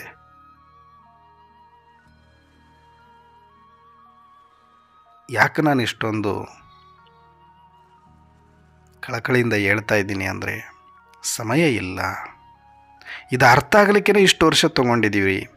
ಇನ್ನು ತಯಾರಿ ಯಾವಾಗ ಆಗೋದು ಹೇಳಿ? ಇನ್ನೂ ಇದರಿಂದ ಹೊರಗಡೆ ಬರೋಕ್ಕೆ ರೆಡಿ ಇಲ್ಲ. ಬರೀ ಬೇಲ್ಮೇಲೆ ಮಾಡಿಕೊಂಡು ನಾವೇನೋ ಮಾಡ್ತಾಯಿದ್ದೀವಿ ಅನ್ನೋ ಭ್ರಮೆಯಲ್ಲಿ ಬರಬೇಡಿ. ನೀವು ಮಾಡ್ತಿರೋದು ಏನೂ ಇದಲ್ಲ. ನೀವು ಮಾಡಬೇಕಾಗಿರೋದು ಇನ್ನೂ ಬೇರೆ ಇದೆ. ಆತ್ಮಕ್ಕಾಗಿ ನೀವೇನು ಮಾಡ್ತಾಯಿದ್ದೀರಿ, ಮುಂದೆ ಆತ್ಮ ಸಿಕ್ಕಾಕೊಂಡಾಗ ಅದನ್ನು ಹೆಂಗೆ ಬಿಡಿಸ್ಕೊಂಡು ಬರ್ತೀರಿ, ನಿಮ್ಮ ಆತ್ಮವನ್ನು ಹೆಂಗೆ ರಕ್ಷಣೆ ಮಾಡ್ಕೊಳ್ತೀರಿ ಅನ್ನೋದು ಮುಖ್ಯ ಆಟ ಇರೋದು. ಈಗಲ್ಲ ಆಟ.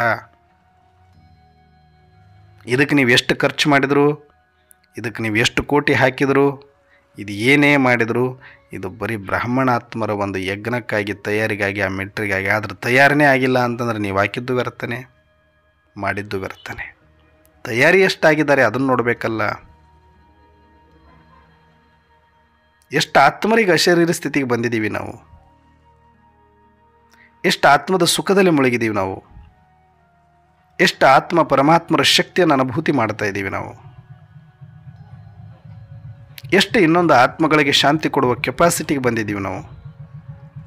ನಾನೊಂದು ದೃಷ್ಟಿ ಕೊಟ್ಟರೆ, ನಾನೊಂದು ಮಾತಾಡಿದ್ರೆ ಅನೇಕ ಆತ್ಮರು ತೃಪ್ತರಾಗಬೇಕು, ಶಾಂತವಾಗಬೇಕು, ಅವರಿಗೊಂದು ಧೈರ್ಯ ಸಿಗಬೇಕು, ಅವರು ಮೂರ್ಛಿತರಾಗದಂಗೆ ಸೂರ್ಜಿತರಾಗಿ ಇಟ್ಕೊಳ್ಬೇಕು, ಅವ್ರನ್ನ ಮಲಗೋಕೆ ಬಿಡಬಾರದು, ತಯಾರಿ ಮಾಡಬೇಕು. ಈ ಕನ್ಸರ್ನ್ ಇರಬೇಕು ನಮಗೆ. ಯಾಕೆ ನಾನು ಪ್ರತಿದಿನ 1 ಗಂಟೆಗಟ್ಟಲೆ ಕ್ಲಾಸ್? ಈಗಿನ ಕಾಲದಲ್ಲಿ ಯಾರಿಗೆ ಕೇಳ್ತಾರೆ ಪಾಪ? ನೀವು ಕೇಳ್ತೀರಿ. ಇವತ್ತೆಲ್ಲ ಎಲ್ಲಿಗೆ ಬಂದಿದೆ ಗೊತ್ತಾ? 30 ಸೆಕೆಂಡಿಗೆ ಬಂದಿದೆ ಇವತ್ತು ನಮ್ಮದೆಲ್ಲರದು ಕತೆ. 30 ಸೆಕೆಂಡ್ ಮೇಲೆ 1 ಸೆಕೆಂಡ್ ಇದ್ದರೂ ಇಟ್ಕೊಳ್ಳಲ್ಲ, ಸ್ಟೇಟಸ್ ಬಿಸಾಕತ್ತೆ. 1 ನಿಮಿಷ ಮೇಲಿದ್ದರೆ, 30 ಸೆಕೆಂಡ್ ಮೇಲೆ ಇದ್ದರೆ ಕಲಾಸ್. ಅಷ್ಟೇ ಇವತ್ತಿನ ಮೈಂಡ್ ಕೆಪಾಸಿಟಿ. ಅಷ್ಟು ಮಾತ್ರ ಕೇಳಬಹುದು. ಅದರೊಳಗಡೆ ನೀವು ಏನು ಡಿಂಗ್ ಡಾಂಗ್ ಮಾಡಿದ್ರು ಅಷ್ಟೇ. 30 ಸೆಕೆಂಡ್, 1 ನಿಮಿಷ. ಹಬ್ಬ ಅಂದರೆ ಇವತ್ತಿನ ಕ್ಲಾಸ್ ಎಷ್ಟಿರಬೇಕು? 2 ನಿಮಿಷದ್ದು, 1 ನಿಮಿಷದ್ದು, 5 ನಿಮಿಷದಾದರೆ ಸ್ಟೇಟಸ್ ಇಟ್ಕೊಂಡು ಚೆಂದ ನೋಡ್ತಾರೆ. 1 ನಿಮಿಷ, 2 ನಿಮಿಷ, 5 ನಿಮಿಷ ಮುಗೀತು, ಅಷ್ಟೇ ಇರಬೇಕದು. ಆದರೆ ಯಾಕೆ ನಾನು ಗಂಟೆಗಟ್ಟಲೆ ಮಾಡ್ತೀನಿ?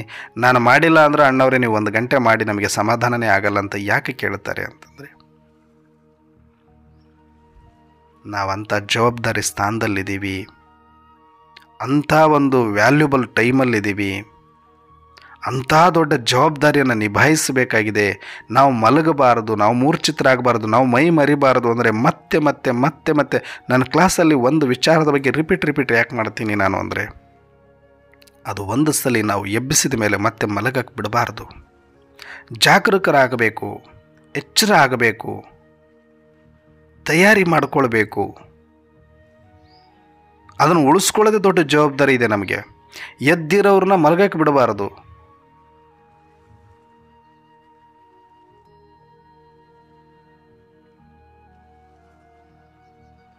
ಆ ಥರ ನಾವು ಪ್ರತಿನಿತ್ಯ ಅವ್ರನ್ನ ರೀಚಾರ್ಜ್ ಮಾಡಿಕೊಂಡು ಧೈರ್ಯ ಕೊಟ್ಕೊಂಡು ಅವ್ರನ್ನ ಪಳಗಿಸಿ ಪರಿಣಿತರನ್ನಾಗಿ ಮಾಡಿ ಸನ್ನದ್ಧರನ್ನಾಗಿ ಮಾಡೋದೇ ಈ ಸಂಸ್ಥೆಯ ಮುಖ್ಯ ಉದ್ದೇಶ. ಅಶರೀರಿ ಆಗೋವರೆಗೂ ಬಿಡಬಾರ್ದು ಅವ್ರನ್ನ. ಆತ್ಮದ ಸ್ಮೃತಿ ಪಕ್ಕ ಮಾಡ್ಕೊಳ್ಳೋವರೆಗೂ ಬಿಡಬಾರ್ದು ಅವ್ರನ್ನ. ಫರಿಸ್ತೆ ಆಗೋವರೆಗೂ ಬಿಡಬಾರ್ದು ಅವರನ್ನು. ಅಷ್ಟು ಕುಟ್ಟಿ ಟ್ರೈನಿಂಗ್ ಏನು ಒಂದು ದಿನಕ್ಕಾಗತ್ತಾ? ಮಂಡ್ಯ ಹೊಡೆದಾಕ್ತಾರೆ ಅವರಲ್ಲಿ. ಆ ಕಡೆ ತಿರುಗು, ಈ ಕಡೆ ತಿರುಗು, ಮೇಲೆ ಹಾರು, ಕೆಳಗಡೆ ಹಾರು, ಗುಡ್ಡ ಹತ್ತು, ಪಾತ ಕಿಳಿ ಅಂಥೇಳಿ ಅಷ್ಟು ಹಾರ್ಡ್ ಟ್ರೈನಿಂಗ್ ಹೊಡೆದು ಒಂದು ಕೋಲ್ ತೊಗೊಂಡು ನಿಂತಿರ್ತಾರೆ. ಯಾಕೆ ಅಂದರೆ ಅಲ್ಲಿ ಹುಡುಗಾಟಕ್ಕೆತನಕ್ಕೆ ಜಾಗ ಇರಬಾರ್ದು. ಮಿಲಿಟ್ರಿ ತಯಾರಿ ಅಂದರೆ ಹಂಗಿರ್ಬೇಕು. ಅಷ್ಟು ಹಾರ್ಡ್ ವರ್ಕ್ ಮಾಡಿದ್ರೇ ಅಲ್ಲಿ ಏನಾದರೂ ಮುಂದೆ ಕೆಚ್ಚದೆ ಇಟ್ಕೊಂಡು ನಿಂತ್ಕೊಂಡು ಹೋರಾಟ ಮಾಡೋಕ್ಕೆ ಧೈರ್ಯ ಬರುತ್ತೆ. ಪ್ರಿಪರೇಷನ್ ಎಷ್ಟು ಹಾರ್ಡಾಗಿರುತ್ತೋ ಅಷ್ಟು ಗಟ್ಟಿ ಧೈರ್ಯದಿಂದ ಅವರು ಹೋರಾಟ ಮಾಡ್ತಾರೆ ಮುಂದೆ. ಅದಕ್ಕೆ ಇದಂತೂ ಮಾನಸಿಕವಾದ ಸಿದ್ಧತೆ, ಇದು ಆತ್ಮಿಕವಾದ ಸಿದ್ಧತೆ, ಇದು ಸೂಕ್ಷ್ಮ ನಿರಾಕಾರ ಸಿದ್ಧತೆ ಇರೋದ್ರಿಂದ ಪದೇ ಪದೇ ನೆನಪು ಮಾಡಿ ಅವರಿಗೆ ಮಲಗಕ್ಕೆ ಬಿಡಲಾರ್ದಂಗೆ ಪ್ರತಿದಿನ ಒಂದಲ್ಲ ಒಂದು ಎಕ್ಸರ್ಸೈಸನ್ನು ಮಾಡಿಸ್ತಾ ಬ್ಯುಸಿಯಾಗಿಟ್ಟು ಒಂದಲ್ಲ ಒಂದು ರೂಪದಲ್ಲಿ ಅರ್ಥ ಮಾಡಿಸಿ ಅವರನ್ನು ಚಾರ್ಜ್ ಮಾಡ್ತಾ ಇರಬೇಕು, ಇಮರ್ಜ್ ಮಾಡ್ತಾ ಇರಬೇಕು. ಇಲ್ಲ ಅಂದರೆ ಇದು ಆಗೋ ಕೆಲಸ ಅಲ್ಲ ಅನ್ನೋ ಒಂದು ಕಾಳಜಿಯಿಂದ ಮಾತ್ರ ನಾನು ಇಷ್ಟು ಗಂಟೆಗಟ್ಟಲೆ ಕ್ಲಾಸ್ ಮಾಡ್ತಾಯಿದ್ದೀನಿ ಅಷ್ಟೇ. ಸುಮ್ಮನೆ ಮಾತಾಡೋದಕ್ಕೆ ಬರುತ್ತೆ ಅಂತ ಹೇಳ್ಬಿಟ್ಟು 2 ನಿಮಿಷ 5 ನಿಮಿಷ ಮಾಡಿ ಬಿಡ್ಬೋದು. ಆದರೆ ಉದ್ದೇಶ ನಂದು ಅದಲ್ಲ. ನಾವು ಹೆಸರು ಮಾಡಲಿಕ್ಕೆ ಇಲ್ಲಿಗೆ ಬಂದವರಲ್ಲ, ದುಡ್ಡು ಮಾಡಲಿಕ್ಕೆ ಇಲ್ಲಿಗೆ ಬಂದವರಲ್ಲ. ನಾವು ಏನು ಮಾಡೋಕ್ಕೆ ಬಂದಿದ್ದೀವಿ ಅನ್ನೋ ಒಂದು ಇಂಟೆನ್ಷನ್ ನಮ್ಗೆ ಕರೆಕ್ಟಾಗಿ ಅರ್ಥ ಆಗಿಬಿಟ್ರೆ ನಾವು ಟ್ರ್ಯಾಕ್ ಬಿಟ್ಟು ಹೋಗಲ್ಲ.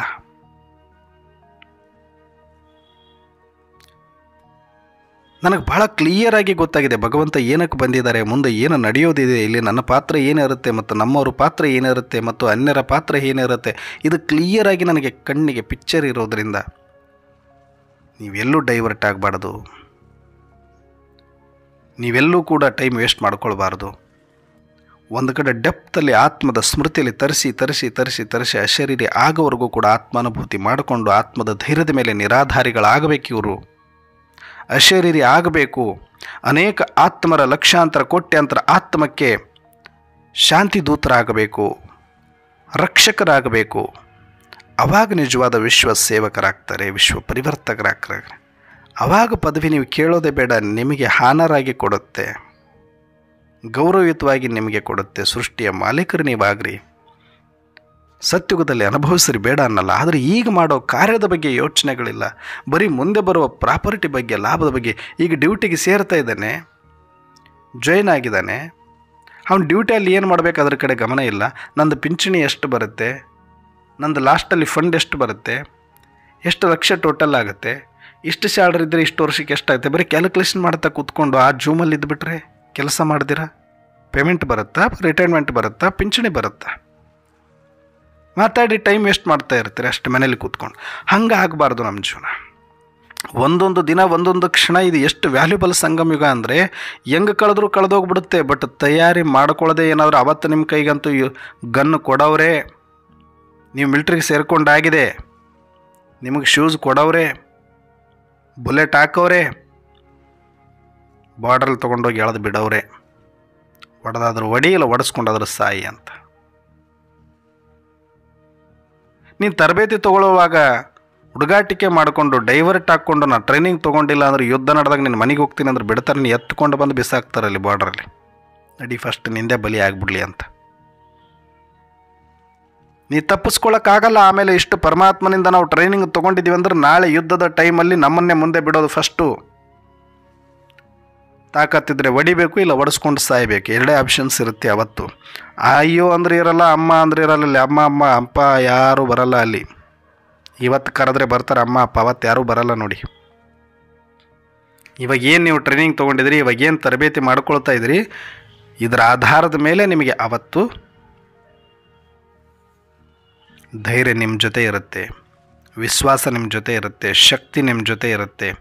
ಡಿಟ್ಯಾಚ್ಮೆಂಟ್, ಆ ಒಂದು ಅನುಭೂತಿ ನಿಮ್ಮ ಜೊತೆ ಇರುತ್ತೆ. ಅವತ್ತು ಅವರೆಷ್ಟೇ ನರಳಾಡಿದರೂ ನಿಮಗೆ ಬೇಜಾರಾಗಲ್ಲ. ಅದರ ಪ್ರಭಾವದಿಂದ ನೀವು ಕುಗ್ಗೋದಿಲ್ಲ.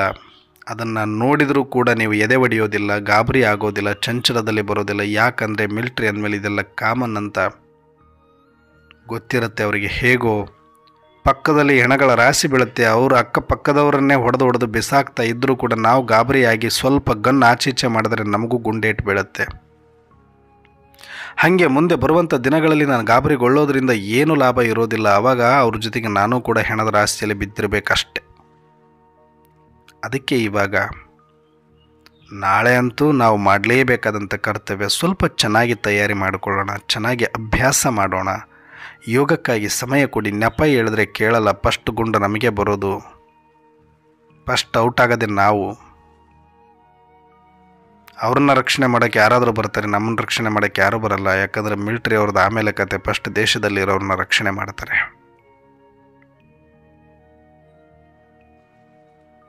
ಈ ಟೈಮನ್ನು ಎಷ್ಟು ನಾವು ಸದುಪಯೋಗ ಪಡಿಸ್ಕೊಳ್ತೀವಿ ಅನ್ನೋ ಆಧಾರದ ಮೇಲೆ ಮುಂದಿನ ಭವಿಷ್ಯ ಇರುತ್ತೆ. ಆದರೆ ಇದು ಭವಿಷ್ಯದ ಪದವಿಗಾಗಿ ಮಾಡೋದು ಕೂಡ ನಾಚಿಕೆತನದ ಕೆಲಸ. ಯಾಕಂದರೆ ನನ್ನ ಸಹೋದರಾತ್ಮರ ರಕ್ಷಣೆಗಾಗಿ ನಾನು ಈ ಒಂದು ಸೇವೆ ಮಾಡಲಿಕ್ಕೆ ಸನ್ನದ್ಧನಾಗ್ತಿದ್ದೀನಿ ಅನ್ನುವ ಭಾವ ಇರಬೇಕೇ ಹೊರತಾಗಿ ಪದವಿಗಾಗಿ ಮಾಡ್ತೀನಿ ಅನ್ನುವಂಥ ಸಣ್ಣತನ ಇರಬಾರ್ದು ಅನ್ನೋದು ನನ್ನ ಕಾಳಜಿ ಅಷ್ಟೆ. ಇದು ಒಂದು ಅವಕಾಶ ನಮಗೆ. ಇಲ್ಲಿಯ ತನಕ ಸೃಷ್ಟಿ ನಮಗೆ ಎಷ್ಟು ಸಹಯೋಗ ಕೊಟ್ಟಿದೆ, ಪ್ರಕೃತಿ ನಮಗೆ ಸಹಯೋಗ ಕೊಟ್ಟಿದೆ, ಸಮಾಜ ನಮಗೆ ಸಹಯೋಗ ಕೊಟ್ಟಿದೆ, ನಮ್ಮ ಎಲ್ಲ ಪಾತ್ರಗಳನ್ನು ನಾವು ನಿಭಾಯಿಸಿದ್ವಿ. ಅದಕ್ಕಾಗಿ ಈಗ ಒಂದು ಋಣ ತೀರಿಸುವ ಅವಕಾಶ ಸಿಕ್ಕಿದೆ. ಪ್ರಕೃತಿಯನ್ನು ಶಾಂತ ಮಾಡುವ ಸರ್ವ ಆತ್ಮರಿಗೂ ಕೂಡ ಸಹಯೋಗ ಕೊಡುವ ಒಂದು ದೊಡ್ಡ ಅವಕಾಶ ನನ್ನ ಕಣ್ಣು ಮುಂದೆ ಇದ್ದಾಗ ನಾನು ಅವಕಾಶವನ್ನು ಎಷ್ಟು ಚೆನ್ನಾಗಿ ಬಳಸ್ಕೊಂಡು ನಾನು ಎಷ್ಟು ಚೆನ್ನಾಗಿ ಕೃತಜ್ಞತೆ ಸಲ್ಲಿಸ್ತೀನಿ, ಸೇವೆ ಮಾಡ್ತೀನಿ, ಪರಿಶ್ರಮ ಪಡ್ತೀನಿ ಅನ್ನೋ ಆಧಾರದ ಮೇಲೆ ಮತ್ತೆ ನನಗೆ ಗೌರವ ಸಿಗ್ತಾ ಹೋಗುತ್ತೆ ಈ ಪ್ರಕೃತಿಯಲ್ಲಿ. ಇದು ಒಂದು ಕ್ಯಾಲ್ಕುಲೇಷನ್. ಈ ಥರ ಇರಬೇಕು ನಮ್ಮ ಚಿಂತನೆಗಳು. ಏನೂ ಮಾಡಿದ್ರೆ ಸುಮ್ಮನೆ ಹೆಂಗೆ ಬರುತ್ತೆ ಅಂತ ಯೋಚನೆ ಮಾಡ್ತಾ ಕೂತ್ಕೊಂಡ್ರೆ ಸುಮ್ಮನೆ ಬರೋದಿಲ್ಲ. ಏನಾದರೂ ಮಾಡಿದರೆ ಏನಾದರೂ ಬರುತ್ತೆ. ಅದಕ್ಕೆ ಮಾತಾಡೋದನ್ನು ಬಿಟ್ಟು ಮಾಡೋದನ್ನು ಮಾಡಿರಿ, ಡೈವರ್ಟ್ ಆಗಬೇಡಿ. ಆತ್ಮದ ಸ್ಮೃತಿ, ಏಕಾಂತತೆ, ಅಂತರ್ಮುಖತೆ, ಸ್ಮೃತಿ ಸ್ವರೂಪರಾಗೋದು, ಅಶರೀರಿ ಆಗೋದು, ಡಿಟ್ಯಾಚ್ ಆಗೋದು, ಗಂಟೆಗಟ್ಟಲೆ ಕೂತ್ಕೊಳ್ಳೋದು, ಇದಕ್ಕೆ ನೆಪ ಹೇಳ್ಬೇಡಿ. ಕೂತ್ಕೊಳ್ಳಿ, ಮಾಡಿ. ಯೋಗ ಯೋಗ ಯೋಗ ಯೋಗ ನಡೀಲಿ. 24x7 ಎಷ್ಟು ಸಾಧ್ಯ ಆಗುತ್ತೋ ಅಷ್ಟು ಕ್ಷಣಗಳನ್ನು ಯೋಗದಿಂದ ಮಾಡಿ. ಇವಾಗ ಎಷ್ಟು ಸಮಯ ಸದುಪಯೋಗ ಪಡಿಸ್ಕೊಳ್ತೀರಿ, ನಾಳೆ ನೀವು ಮಾಡುವಂಥ ಒಂದೊಂದು ಕ್ಷಣಗಳ ಸೇವೆ ಏನಿದೆ ಅದು ನೆನಪಾರ್ಥವಾಗಿ ಸ್ವರೂಪದಲ್ಲಿ ಉಳಿಯುತ್ತೆ. ಅವಾಗ ಪಾಸ್ ವಿತ್ ಆನರ್. ನಾಳೆ ಸೃಷ್ಟಿ ವಿನಾಶ ಆಗುವ ಸಮಯದಲ್ಲಿ ಬರುವಂಥ ಒಂದೊಂದು ಕ್ಷಣಗಳು ಕೂಡ ನೀವು ಒಂದೊಂದು ಹೆಜ್ಜೆ ಗುರುತುಗಳು ನಿಮ್ಮ ನೆನಪಾರ್ಥಗಳಾಗಿ ಇಡೀ ಸೃಷ್ಟಿ ಸಂಭ್ರಮಿಸುತ್ತೆ. ಆ ಸಮಯದಲ್ಲಿ ನೀವು ಎಷ್ಟು ಆತ್ಮರಿಗೆ ಸಹಯೋಗ ಕೊಟ್ಟಿದ್ದೀರಿ, ಶಾಂತಿ ಕೊಟ್ಟಿದ್ದೀರಿ, ನೀವೆಷ್ಟು ಡಿಟ್ಯಾಚ್ ಆಗಿದ್ದೀರಿ, ಎಷ್ಟು ನಿರ್ಭಯವಾಗಿದ್ದೀರಿ, ಎಷ್ಟು ನಿಶ್ಚಿಂತವಾಗಿದ್ದೀರಿ, ಎಷ್ಟು ಕರ್ತವ್ಯ ಪ್ರಜ್ಞೆಯಿಂದ ನೀವು ವಿಶ್ವಸೇವೆಯನ್ನು ಮಾಡ್ತಿದ್ದೀರಿ ಅನ್ನೋದು ಒಂದೊಂದು ನೆನಪಾರ್ಥವಾಗಿ ಉಳಿಯೋ ಥರದಲ್ಲಿ ಮಾಡಿದಾಗ ನೀವು ಪಾಸ್ ವಿತ್ ಆನರ್ ಆಗ್ತೀರಿ. ಮುಂದೆ ಬರುವಂಥ ದಿನಗಳನ್ನು ಕಳೆಯೋದು ಒಂದೊಂದು ನೆನಪಾರ್ಥವಾಗಿ 5,000 ವರ್ಷಗಳ ನಾಟಕ ನೆನಪಿಟ್ಟುಕೊಂಡು ನನಗೆ ತಲೆಬಾಗಿ ಪ್ರಕೃತಿ ನನಗೆ ದಾಸಿ ಆಗಬೇಕು, ಪ್ರಕೃತಿ ಪತಿ ಆಗಬೇಕು, ಸ್ವರ್ಗದಲ್ಲಿ ದೊಡ್ಡ ಶ್ರೇಷ್ಠ ಪದವಿ ಪಡಿಬೇಕು ಅಂತ ಇರ್ತೀರಲ್ವ, ಅದು ನಾವು ಪಡಿಬೇಕು ಅಂತ ಅದಕ್ಕಾಗಿ ಮಾಡೋದಲ್ಲ. ನಾವು ಮಾಡೋದನ್ನು ಮಾಡಿದ್ರೆ ತಾನಾಗಿ ಬರೋ ಒಂದು ಪ್ರಶಂಸೆ, ಅದು ಗಿಫ್ಟ್. ಅದು